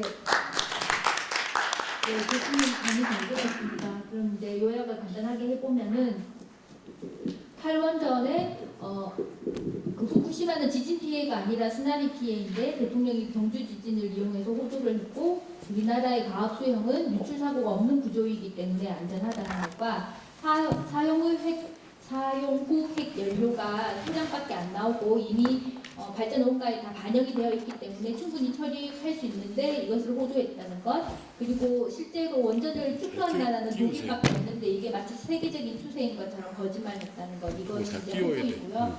그다음에 탈원전을 3년 동안 했음으로써 이제 드러난 피해는 원전 산업이 붕괴된 것인데 이거는 보조금을 줄 게 아니라 신한율 3, 4, 5기를 재개하면 저절로 해결이 된다는 것 그리고 탈원전 때문에 한전이 적자를 볼 수밖에 없었고 상대적으로 LNG 비율이 늘어나면서 LNG 수입 가격이 오히려 더 많이 늘어났다는 것 이런 폐해가 있고요. 앞으로는 전기료 인상은 피할 수가 없고 국민이 내야 되는 돈은 283조 정도이다 20년 동안. 그 다음에 탈원전 자체에만 102조가 더 필요하다. 여기에 더불어서 화력 발전이 늘어나기 때문에 미세먼지가 증가하고 온실가스가 증가하고 탄소세도 더 내야 된다. 그리고 원전 수출이 불가능하게 된다. 이런 피해가 있고 그래서 대안으로는 이게 원자력을 계속 이용을 해야 되는데 만약 제 생각에 확대가 안 되라도 최소한 확대가 안 된다면 최소한 유지는 해야 그래도 수출을 할 수 있지 않을까 이렇게 생각이 드는 제 생각이고요. 그래서 이게 원자력과 재생에너지가 조화해서 유지될 수 있는 에너지 믹스를 고민을 해야 된다 이런 의견을 주셨습니다. 두 분 교수님께서 너무 강의를 잘해 주셔서 막 공부가 쏙쏙쏙 귀에 막 들어오는데요. 엄청 공부가 잘 됩니다. 그러면 이제 오늘 마지막 주제로 탈원전의 우리가 어떤 현상을 보고 있는데요. 이게 그 비하인드로 탈원전의 정치 외교적 문제에 대해서 조성환 교수님께서 말씀해 주시겠습니다. 네, 너무 강의를 많이 하다 보니까 하는 질문 갔다 왔습니다. 교수님들 자명한 걸 문재인과 그 세력들이 몰랐을까요? 알죠. 이렇게 자명한 사항에 대해서 판도라를 보고 결정을 하고 심의위원회 다 했는데 반대했죠. 지금 현재 탈원전에 대해서 가장 문제점을 지적하는, 그리고 탈원전을 폐기하고 다시 원전으로 가야 된다는 국민 의사가 69%에서 70%입니다. 아마 공정하게 논의를 하면 90%가 나올 겁니다. 그건 뭡니까? 무지입니까? 거짓입니까? 거짓이죠. 죄송합니다. 제 정치학자로서 정치인들이 탈원전의 이런 잔향한 이익, 그리고 탈원전을 저런 식으로 거짓으로 절차마저 속인 대통령과 관련된 공무원, 전문가들 다 응당한 책임을 져야 될 겁니다. 지금 우리가 물어야 될 거는 탈원전에 대한 이런 강의도 중요하지만은 어떤 방식으로 되돌려 놓을 것이냐, 어떤 동기, 그 심청의 마감화가 뭐냐, 그 다음에 어떻게 되돌려 놓을 것인가, 그리고 되돌리고 난 뒤에 이런 엄청난 국가적인 손해를 끼치고 우리의 지금 주권마저 흔들리게 만든 이 요소와 관련된 자들에 대해서 우리 자유민주주의 독립된 주권자들이 어떤 방식으로 그 책임을 물을 것인가, 그것도 고민해야 됩니다. 그래서 이게 표처 지금 나와 있는 여러 가지 소위 에너지 문제라고 하는 방식으로 환치된, 그래서 거짓말하기도 쉽고 그 다음에 절차도 속이기 쉬운 이 문제를 좀 더 근본적으로 봐야 된다라고 하는 겁니다. 영화 판도라의 상자, 문재인 대통령이 뭐 에너지를 몰라서 판도라 보고 울고 질끔질끔 하면서 소위 감성 포퓰리즘, 이게 한두 가지가 아닙니다. 탈원전 문제뿐만 아니라 모든 걸 쇼로 돌려서 일반 사람들의 그 감성에 의존해서 그 감성이 곧 진리냐 포장해서 언론에서 세뇌 홍수를 합니다. 아니 우리를 그냥 바보, 합리적인 이성도 없고, 그리고 무슨 우파 무슨 욕심 부리기고, 자본주의는 악마고, 뭐 이런 식으로 해서 홍수를 하고, 기생충 같은 데 대해서 원망을 하게 만들고, 모든 국민이 서로가 서로를 원망하고 앙심을 품고 그렇게 하는 소재를 골라서 마치 천사인 양 원자력 후쿠시마를 봐라, 1300 몇 명이 죽었더라, 그 거짓말 버릇이 하면서 그 현상에 인상적인 감정을 동원을 해서 감성 폭풍 채널을 용서하죠. 그리고 소위 말하는 환경 떠도는 환경 근본주의, 자칭 진보라고 하는 사람들은 다 환경 문제를 도금하는 정치적 이득을 위한 수단으로 봤습니다. 진보가 살아남을 수 있는 게 옛날식의 계급 투쟁이 아닌 녹색 성장, 뭐 환경, 뭐 이러면서 했던 그 독일에서부터 시작된 겁니다.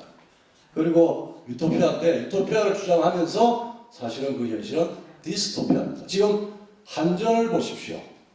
대한민국에서 가장 견실하고 좋은 공기업이 3년 사이에 또 다시 무슨 한전과학 뭐 대학교를 짓는데요. 누구 이익을 위한 것입니까? 결과는 중국의 이익을 위한 것입니다.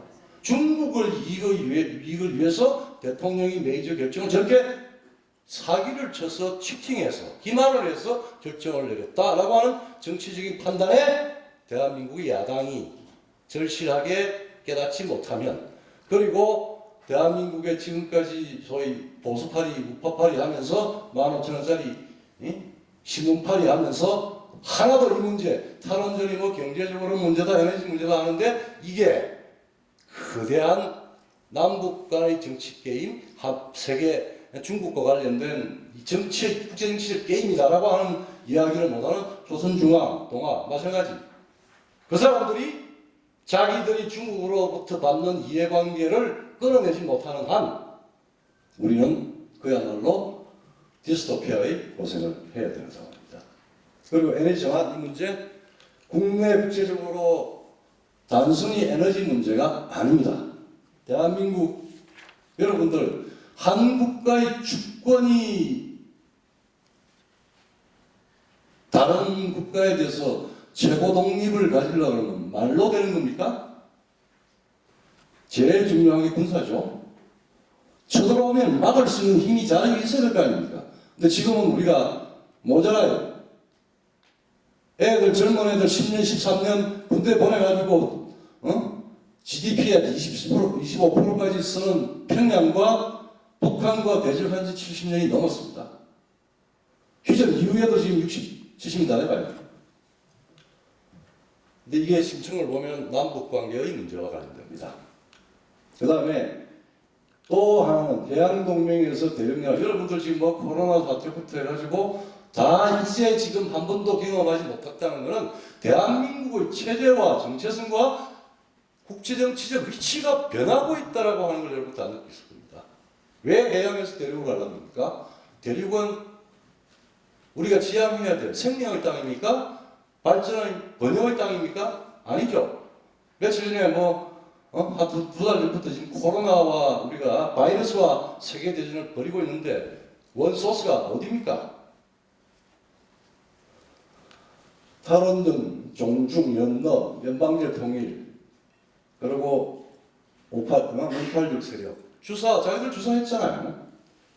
그 다음에 기회주의 제도권이라고 얘기하는데, 아직까지 대한민국의 기회, 물론 중국과의 여러 경제적 연관이 많고 그래요. 경제는 중국에서, 그리고 안보는 미국의 지원을 받아? 그 기회주의 아닙니까?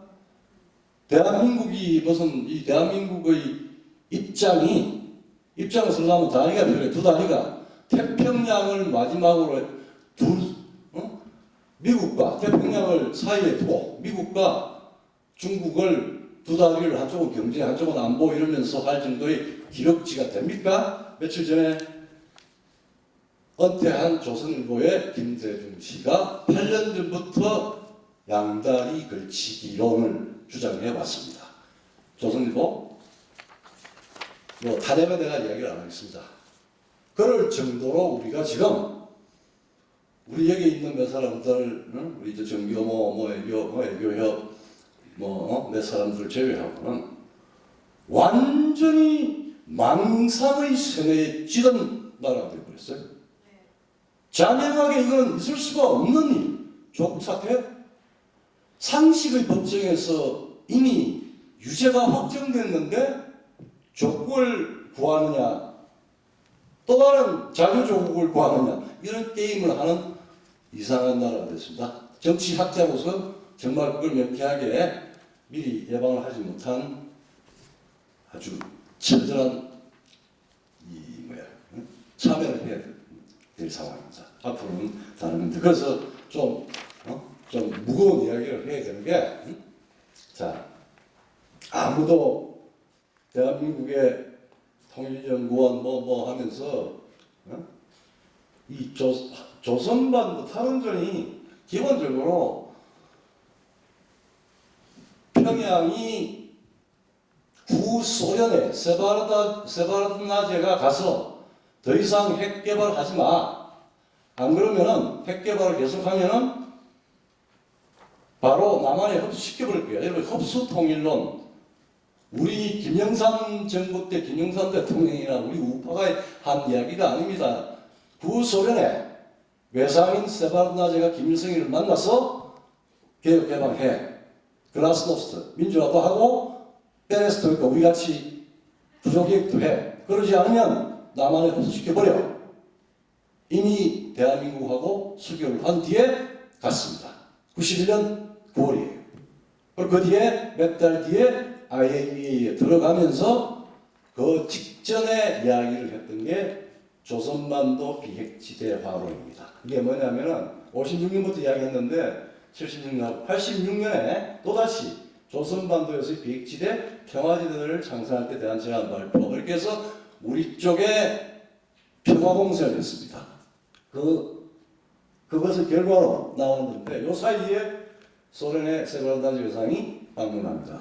91년 9월입니다. 한국하고 한소수교 마치고 그 다음에 조선반도 비핵화 대신 요거를 조선반도 비핵화 가지고 공세를 취하니까 그럼 남북 불가침 협정하자. 평양에서 먼저 제안했어요. 요거 두 개가 하나는 군사적인 차원에서의 비핵지대, 조선반도 비핵지대. 그 다음에 평화지대는 불가침 협정, 서로 평화조약을 맺자는 겁니다. 그런데 그 핵심은 세바르나즈가 와서 이제 야단을 치니까 그때는 중국은 아무 힘이 없었어요. 천안문 사태 이후에 평양을 돌봐줄 수 있는 그런 뒷배가 못 됐고 여전히 그 뒤에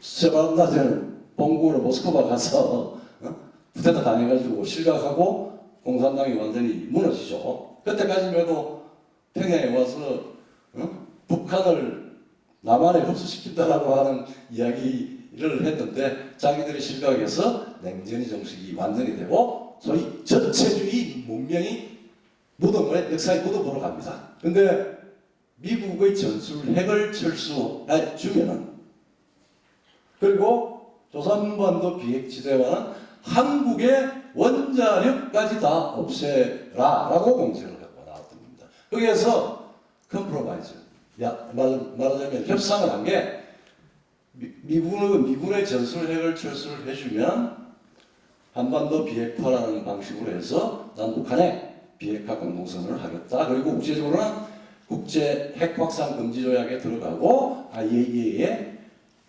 들어가서 핵 개발을 스톱하겠다.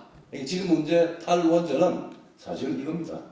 이거를 이 김일성의 지령이 지금 실현되고 있는 겁니다.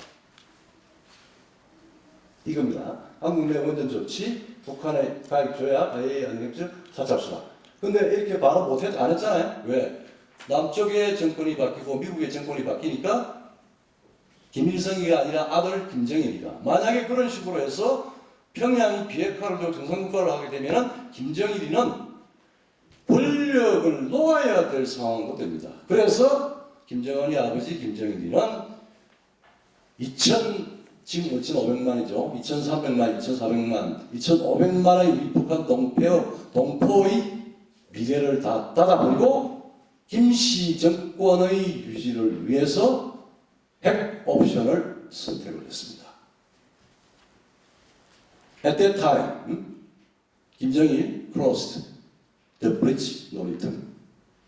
중국 지금 평양이 핵을 가지고 미사일을 가지고 왔다 갔다 하지만은 우리 영화에서 이야기하는 돌아오지 못할 다리를 건넜습니다. 망하지 않으면 비핵화는 되지 않습니다. 이게 트럼프가 이미 그 현실을 인식을 했고 중국의 후진타오도 그걸 인식을 했는데 시진핑가 들어와서 핵을 줬습니다. 이게 변할 수 없는 국제정치예요. 우리나라는 강강하고. 자, 그래서 우리 내부정에 우리가 이 비핵 탈원전을 하는 이유가 사실은 비핵화 문제하고 조선반도 비핵화 문제하고의 관계입니다. 우리는 혹은 동맹은 또한 국제사회는 중국과 평양 정권과 우리 집권 세력들을 제외하고는 전부 북한 비핵화입니다. 북한이 핵을 가져서는 안 된다라고 하는 게 있는데 한반도 비핵화는 옛날에 한반도 비핵지대화까지 포함을 하는 앞에 한반도를 붙였어요.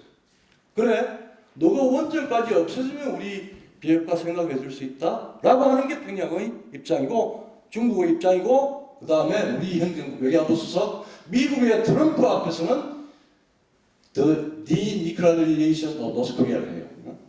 근데 딱 비행기 타고 들어오면 한국에 들어오면 한반도 비핵화를 해요. 문정일 씨, 정세현 박사, 이종석 등등등 아주 현란한 평화의 이야기, 민족의 이야기, 자주의 이야기를 하고 있습니다. 그거 한반도 비핵지대화를 이야기하고 그 안에 내포로서 원전, 탈원전이 들어가 있었던 겁니다. 근데 그전까지는 그렇게 할 수 있는 시스템이 안 됐는데 주사 세력이 집권을 했지 않습니까? 우리 권력의 핵심은 주사파입니다. 지금은 수탈 기생충으로 다 전락을 했지만은 표면에 나타났지만 아직까지도 세뇌 홍수는 지속되고 있어요. 그럴 때 우리가 그걸 비판을 하면은 뭐 색깔론이라고 그러는데 색깔 아니죠. 이제는 실체죠. 실체. 한국에서 주사라고 하는 게 대한민국에서 자유를 빼고 대한민국의 기존 체제를 전복하고 파괴한다는 게 그 사람들의 속성 아닙니까? 탈원전은 가장 중요한 핵심 고리입니다.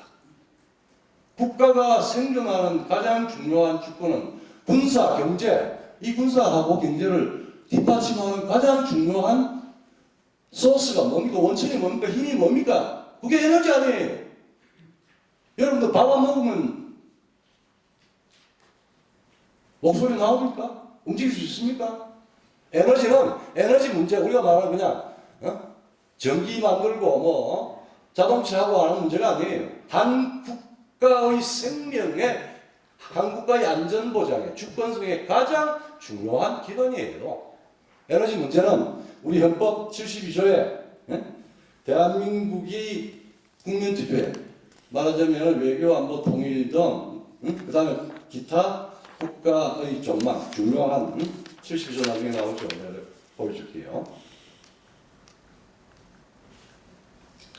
대통령 필요하다고 인정했다는 외교, 국방, 통일, 기타 국가 아니 에너지만큼 중요한 국가 아니고 우리 3년 동안에 이것을 만약에 10년을 지속한다 그러면 대한민국의 국가 아니는 중국에 종속됩니다. 주권 포기해야죠. 3.1 독립운동이 어떻고 김구 선생이 어떻고 이야기할 계제가 아닙니다.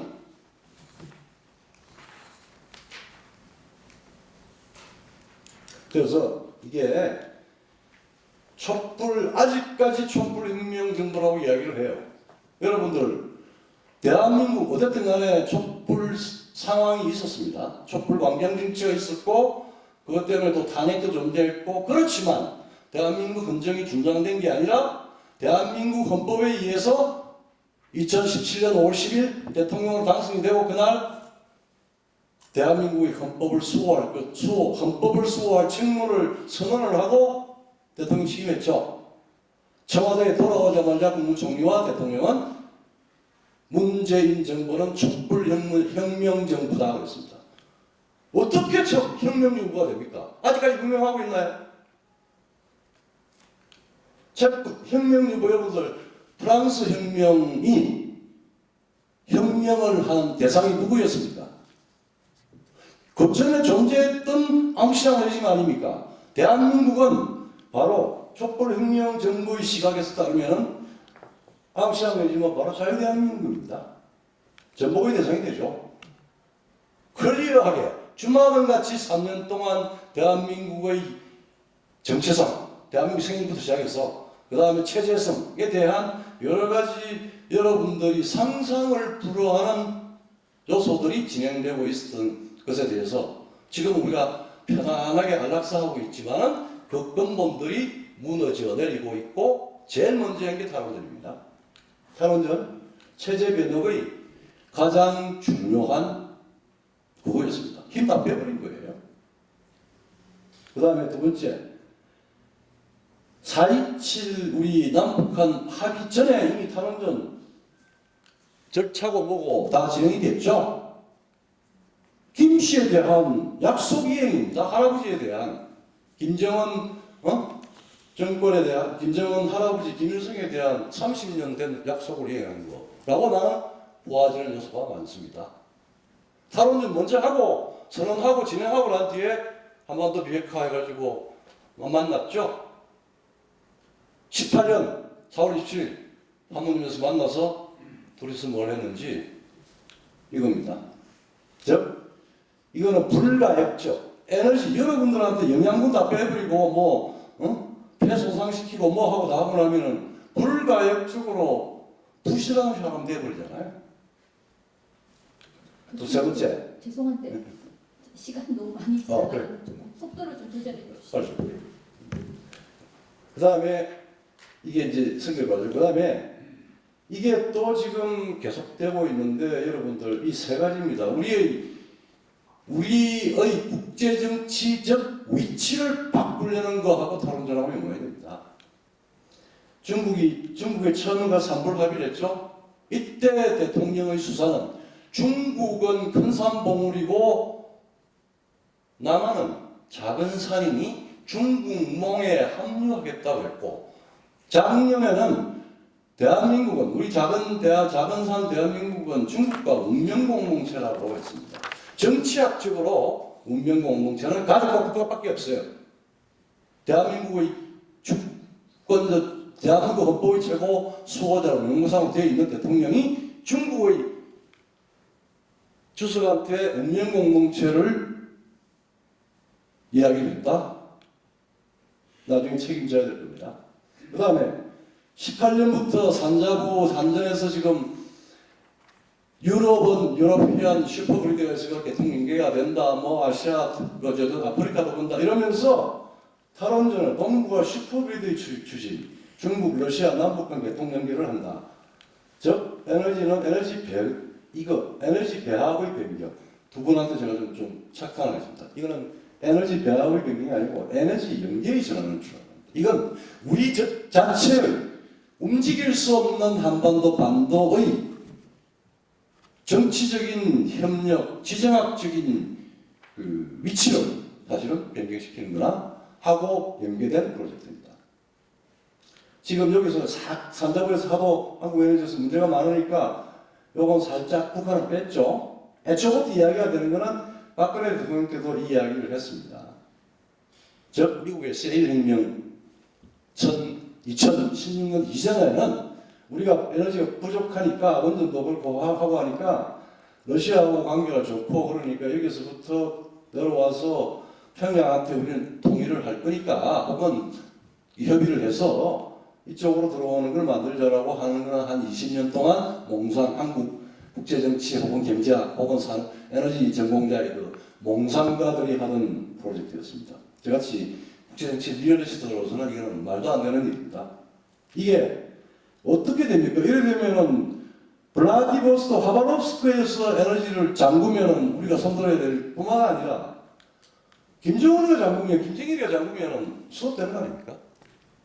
이거를 무슨 에너지로 구한다고 해요. 오케이 이런 식으로 되죠. 블라디보스토크에서 배로 오면은 될 수 있죠. 야 너 거기까지 만들어 우리 배로 할게 우리 조성돼 있으니까 뭐 이거는 메이크 센스였습니다. 2016년 전 이전까지. 근데 지금 2017년에 집권한 정부가 여기까지 지금 이야기하고 이미 이 한전에서 지금 우리 제주도 가는데 중국 업체가 입찰이 되고 태양광 재생에너지 전부 다 오늘 아침에 조선일보 크게 났대요. 이제 조선일보가 중국의 실체를 많이 깨달았나 봐요. 양다리 걸치기가 아니고 뭔가 한쪽으로 기존의 동맹을 잘 이용을 해야. 여러분들 왕독 수리 등에 탄 대한민국이 중국하고 맞짱을 뜨고 있었지 않습니까? 우리가 맨날 기술 주고 그랬는데 갑자기 왕독 수리에서 지금 떨어지는 건지 내려오는 건지 상상의 망상의 동물이 드래곤의 발톱에 지금 스스로 들어가려고 용을 쓰고 있어요. 반쯤 들어가고 있죠. 국민을 제외하고 아마 한국의 집권 세력 혹은 저도권, 기득권 세력들은 다 대부분 여시제도 있고 뭐도 골치 아프게 다 연결되어 있습니다. 중국 시진핑은 미국까지 다 거의 돈으로 요리를 다 했다고 생각을 했는데 지금은 다른 방식으로 가지고 있습니다. 그리고 이거 다 문재인의 지정입니다. 문재인 정부의 지정학적 전략, 중국 1대1로에 참가하겠다. 우리가 내 포로서 참수가 있다는데 떡줄 사람은 생각도 안 하고 있습니다. 1대1로의 1대의 출발은 여기 북쪽이에요. 태평양으로 나올 생각 안 합니다. 대신에 역애치선 라인, 대한민국을 중국의 영향권에 넣어서 옛날에 우리 애치선 라인, 즉 대만과 한국을 미국의 태평양 방위선에서 제외한다라고 하고 난 뒤에 전쟁 났죠. 중공군이 들어와서 2년 동안 엄청난 소모전을 했습니다. 스탈린이 미국도 힘 빼고 중국도 힘 빼도록 해서 이미 전선이 그전에 휴전하도록 다 돼 있었던 것들을 2년 동안 지작이 죽을 때까지 스탈린이 휴전 못하게 만들어서 지금 우리가 정전 상태가 우리가 지금 우리 정부가 떠들고 평양이 떠들고 한다고 해서 절대 평화협정이 될 수가 없습니다. 중국과 미국이 합의를 해줘야 되는데 지금 중국과 미국이 평화 협정을 키시저같이 하겠습니까?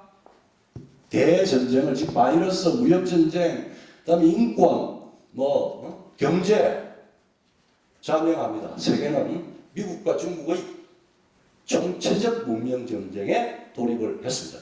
2016년 이후에 지금 근데 이런 걸 예를 들어 이거는 자명한데 아직까지 우리의 정치 세력들이 이런 중요한 문제에 대해서 별로 문제를 제기를 하지 않고 이론적으로만 이런 식으로 그림을 그려보면은 참 침몰하는 중국에 붙들려 있다는 생각입니다. 자, 그러면 국가안보 이거는 여러분들 아까 입법사항이라고 그러는데 사실은 최소한 입법사항은 해야죠. 입법이라고 하는 것은 국민적 공론을 가지는 상황입니다. 근데 대통령과 총리형으로 하면서 그때 김경진 의원이라고 사실 그때 이제 친여당 의원도 저거는 탈원전 결정은 직권남용으로 탄핵의 사유가 된다고 그랬어요. 근데 그건 탄핵이라고 하는 거는 200명 국회의원이 만들어져야 되니까 그건 둘째 문제로 치고 어쨌든 간에 나중에 이거는 엄청난 아마 책임을 져야 될 사람이에요. 임기 5년의 정부가 대한민국은 이렇든 저렇든 지금 저렇게 우리가 생각하는 70년의 역사에서 예외적인 지금 통치 기간이 더 있다 하더라도 대한민국은 일적으로 대통령 헌법에 따라서 통치를 받고 선거를 해야 되고 제한 정부입니다. 숫자가 정해져 있어요. 아무리 건불 10년이 아니라 대한민국 건불 5년입니다. 지금 헌법을 거의 그냥 못쓰게 만들어 놨긴 했지만 50년간 이게 몇 명의 대통령이 몇 명의 우리 선배들과 또 우리 후배들이 만들어 놓은 세계 최고의 우리 주권의 가장 중요한 생명줄, 기출입니다. 에너지가. 그 기축 에너지 체제를 함부로 망가뜨려요. 그 다음에 이거는 사월적 국가안보 인프라입니다. 여러분들 미국 CIA 보고서나 한국에 그래도 돼 있는 정보를 아는 사람 같으면 북핵이 만약에 쓸 수가 없겠지만 만약에 사용된다 그러면 서울 상공에 먼저 떨어지겠습니까? 아니면은 원전이 모여 있는 경주부터 부산 사이에 있는 거기에 먼저 떨어지겠습니까? 저는 후자라고 봐요. 원전 스톱 시키려면 대한민국 스톱이죠 뭐. 한국 안 하고 100일 겁니까? 지금 경제로서는.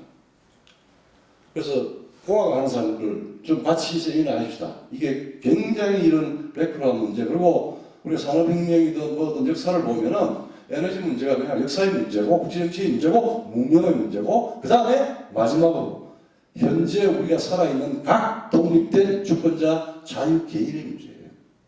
근데 이걸 전부 그냥 진영으로 몰아가지고 정신 못 차리고 있으니까 이 세대 홍수에 다 녹아 들어간 그런 상태입니다.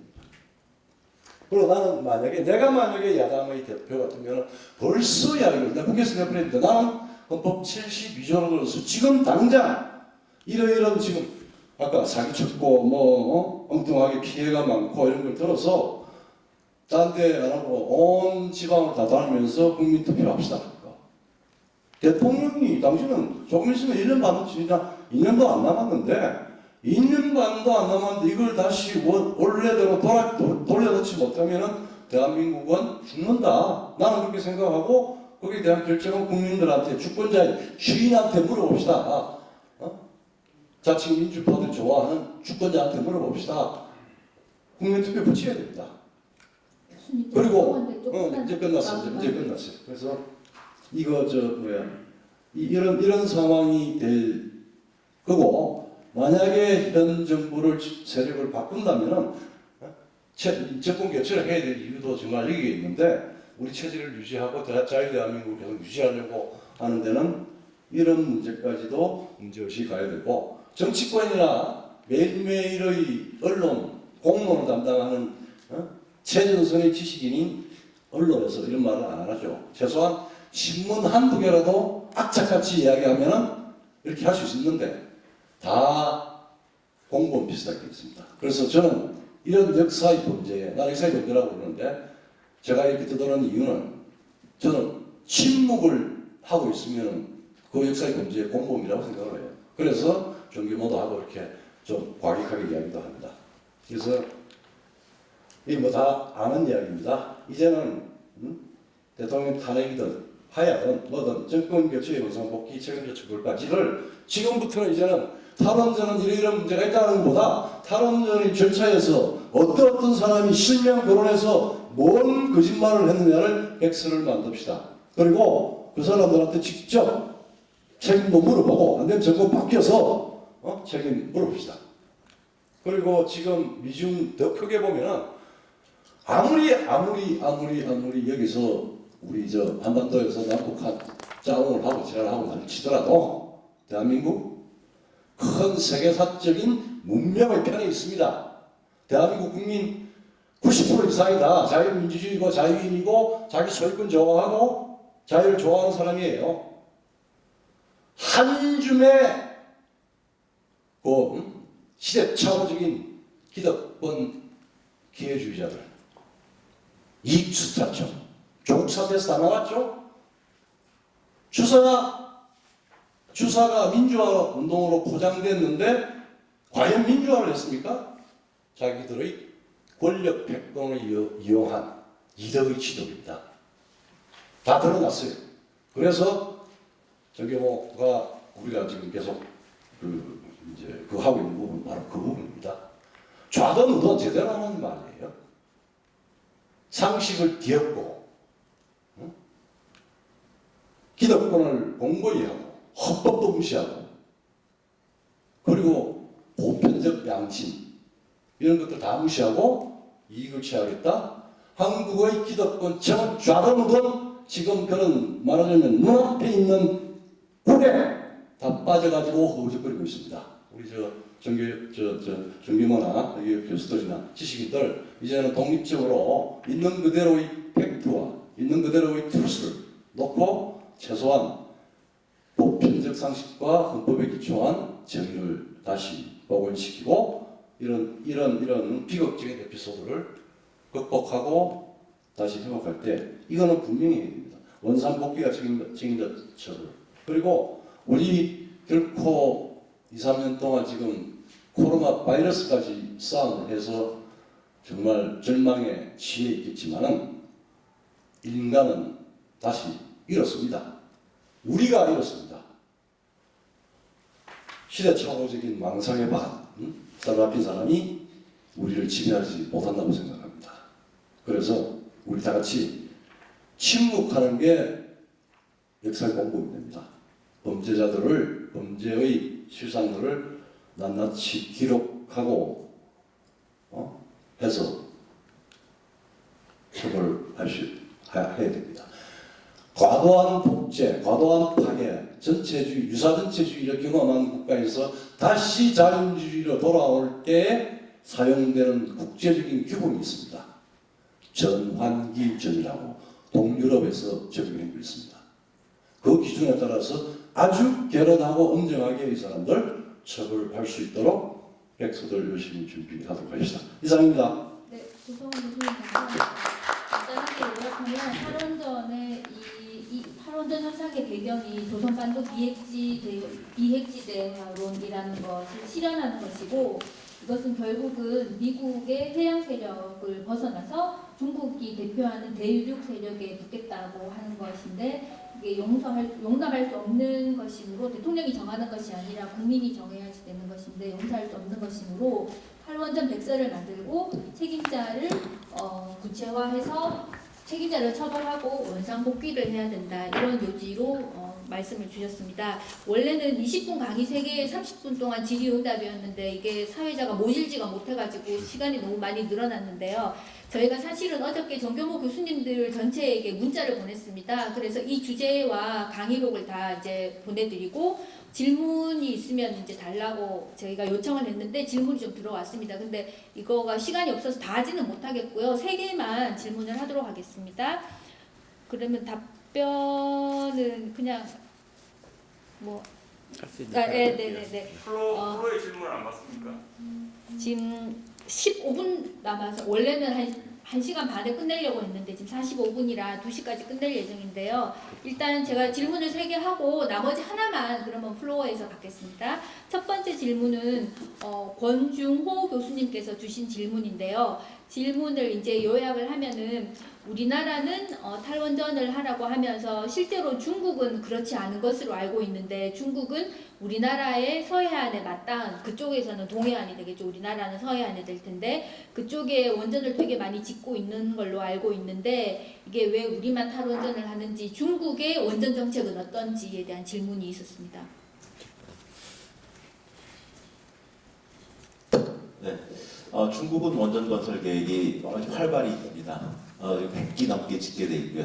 산둥반도에. 근데 100기를 넘게 지어도 중국 내에 필요한 전기의 10%가 안 됩니다. 워낙 전기 수요가 많기 때문에 그리고 중국이 만약에 원자력을 하지 않는다면 그만큼이 다 석탄으로 들어갈 거기 때문에 미세먼지가 더 심해질 상황입니다. 그래서 그건 남의 나라 문제이기 때문에 우리가 내정간통할 수 없는 부분이기도 하지만 사실 어떤 측면에서 보면은 우리가 탈원전을 하더라도 중국에서 하는 한은 그 효과가 별로 많지 않을 텐데 좀 정부에서 좀 봐줘야 됩니다.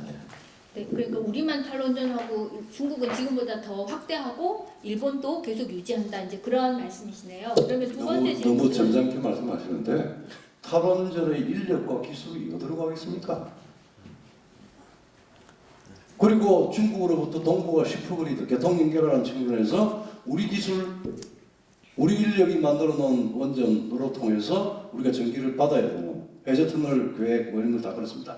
여러분들 교통 연결하고 하는 게 체제가 동일하지 않으면 아무런 의미가 없습니다. 제가 설명하려고 그랬는데 PNG, 파이프라인 내추럴 가스 이거 닫아버리면 끝장이에요. 지난번에 독일이 우크라이나 사태 때문에 아주 난리가 났잖아요. 독일뿐만 아니라 유럽 전체가. 그 다음에 중국이 여러분들 우리가 혼돈되는 게 전체주의하고 민주주의는 절대 빙탕불상용입니다. 근데 중국의 케이스한테 우리한테 이념적인 선을 좀 무너뜨린 게 공산주의하고 자본주의라고 하는 그는 융합될 수 있다. 경제적인 관점에서.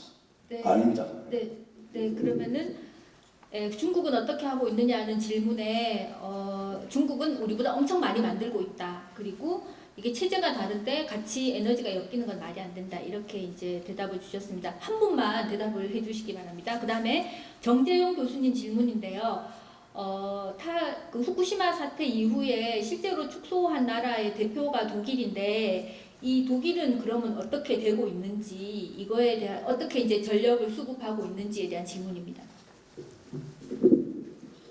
예, 독일은 원전은 다 이제 2025년까지 정지시키기로 해놓고 그 대신에 신재생 에너지, 특별히 이제 풍력과 태양광을 아주 급격히 이렇게 확대시키고 있습니다. 이득 보는 사람이 있겠죠. 독일은 이제 북쪽에 해상 풍력 시설에서 그 효율 높은 그런 발전이 되고 있고 그거를 이제 산업지대는 남쪽인데 뮌헨이라는 쪽에 거기 이제 송전선에 이제 약간 문제는 있지만 그래도 지금 거의 30% 40%를 신재생으로 공급하고 있는데 독일은 그럼에도 불구하고 우리나라보다는 여건이 좋은 게 독일은 이제 전력망이 주변 국가들하고 이렇게 다 연결이 돼 있고 그래서 전력이 바람이 많이 불고 이럴 때는 이제 주변국으로 수출을 하고 없을 때는 이제 프랑스나 체코 같은 또 이런 원자력을 하는 나라에서 수입을 하는데 그 수출을 할 때 굉장히 덤핑을 해서 그러니까 전기를 거의 파는 게 아니고 저희 걸 써주세요. 그리고 이제 역마진을 주고 그렇게 수출을 해야 되는 그런 상황까지도 있다고 합니다. 그런데 그보다 더 중요한 문제는 이제 그 화력 발전을 줄이지 못해가지고 원전은 신재생 느린 대신에 이제 원전이 줄었고 화력 발전은 그대로 유지되거나 좀 늘어서 당초에 그 약속을 했던 그 이산화탄소 감축 목표를 달성하지 못해서 이제 그 유럽 국가들한테 지탄을 받는 그런 상황입니다. 네. 그래서 탈원전으로 가고 탈은 아니지만 비중을 줄이고 있는 독일은 어떻게 하고 있는지에 대한 질문에 독일은 전기를 수입하고 있다는 것과 그리고 이제 뭐 비슷한 체제인 나라들한테 수입하니까 위협은 안 될 것 같은데요. 수입은 하고- 아니고요. 네. 네트로는 수출을 하고 아, 있는데 네. 싸게 혹은 돈을 주고서 수출하는 그런 경우도 있다는. 네. 그래서 원전을 줄였는데 오히려 이제 화력 에너지를 더 많이 하기 때문에 실제로는 원래 원했던 친환경이랄지 뭐 이런 식 그런 방향으로는 가고 있지 못하다 그런 걸로 요약이 되겠습니다. 그럼 세 번째는 정범진 교수님께 질문을 드리겠는데요. 김달숙 교수님이 하신 질문입니다. 탈원전이 한국 경제와 국민 일자리에 그리고 한국 경제에 미친 경제적 손실 그리고 국민 일자리에 미치는 손실이 이게 돈으로 하면 얼마나 될는지 궁금하다 이런 질문을 주셨습니다. 제가 그 경제학자가 아니어서 그거는 뭐 추산하기 어렵고요. 딱 전기를 못 만든 가격이 1,000조다라고 제가 문화일보에다 기고한 사실이 있습니다. 뭐냐면 그 지금 6기 원전을 이제 건설 백지화를 했는데 6기 원전이 60년간 가동되었으면 생산했을 전기 양이 있습니다. 그 용량에다가 기간 곱하고 이용률 85%하고 전기값을 곱하면 나옵니다. 500조입니다. 그리고 이제 그 2023년서부터 수명이 도래하는 원전에 대해서 재가동을 안 하기로 했는데 그것도 용량이 다 나오고 보통은 외국 다 20년씩 수명 연장을 해서 사용하니까 20년 동안 생산할 전기를 환산해 보면 한 400조 원 정도 나옵니다.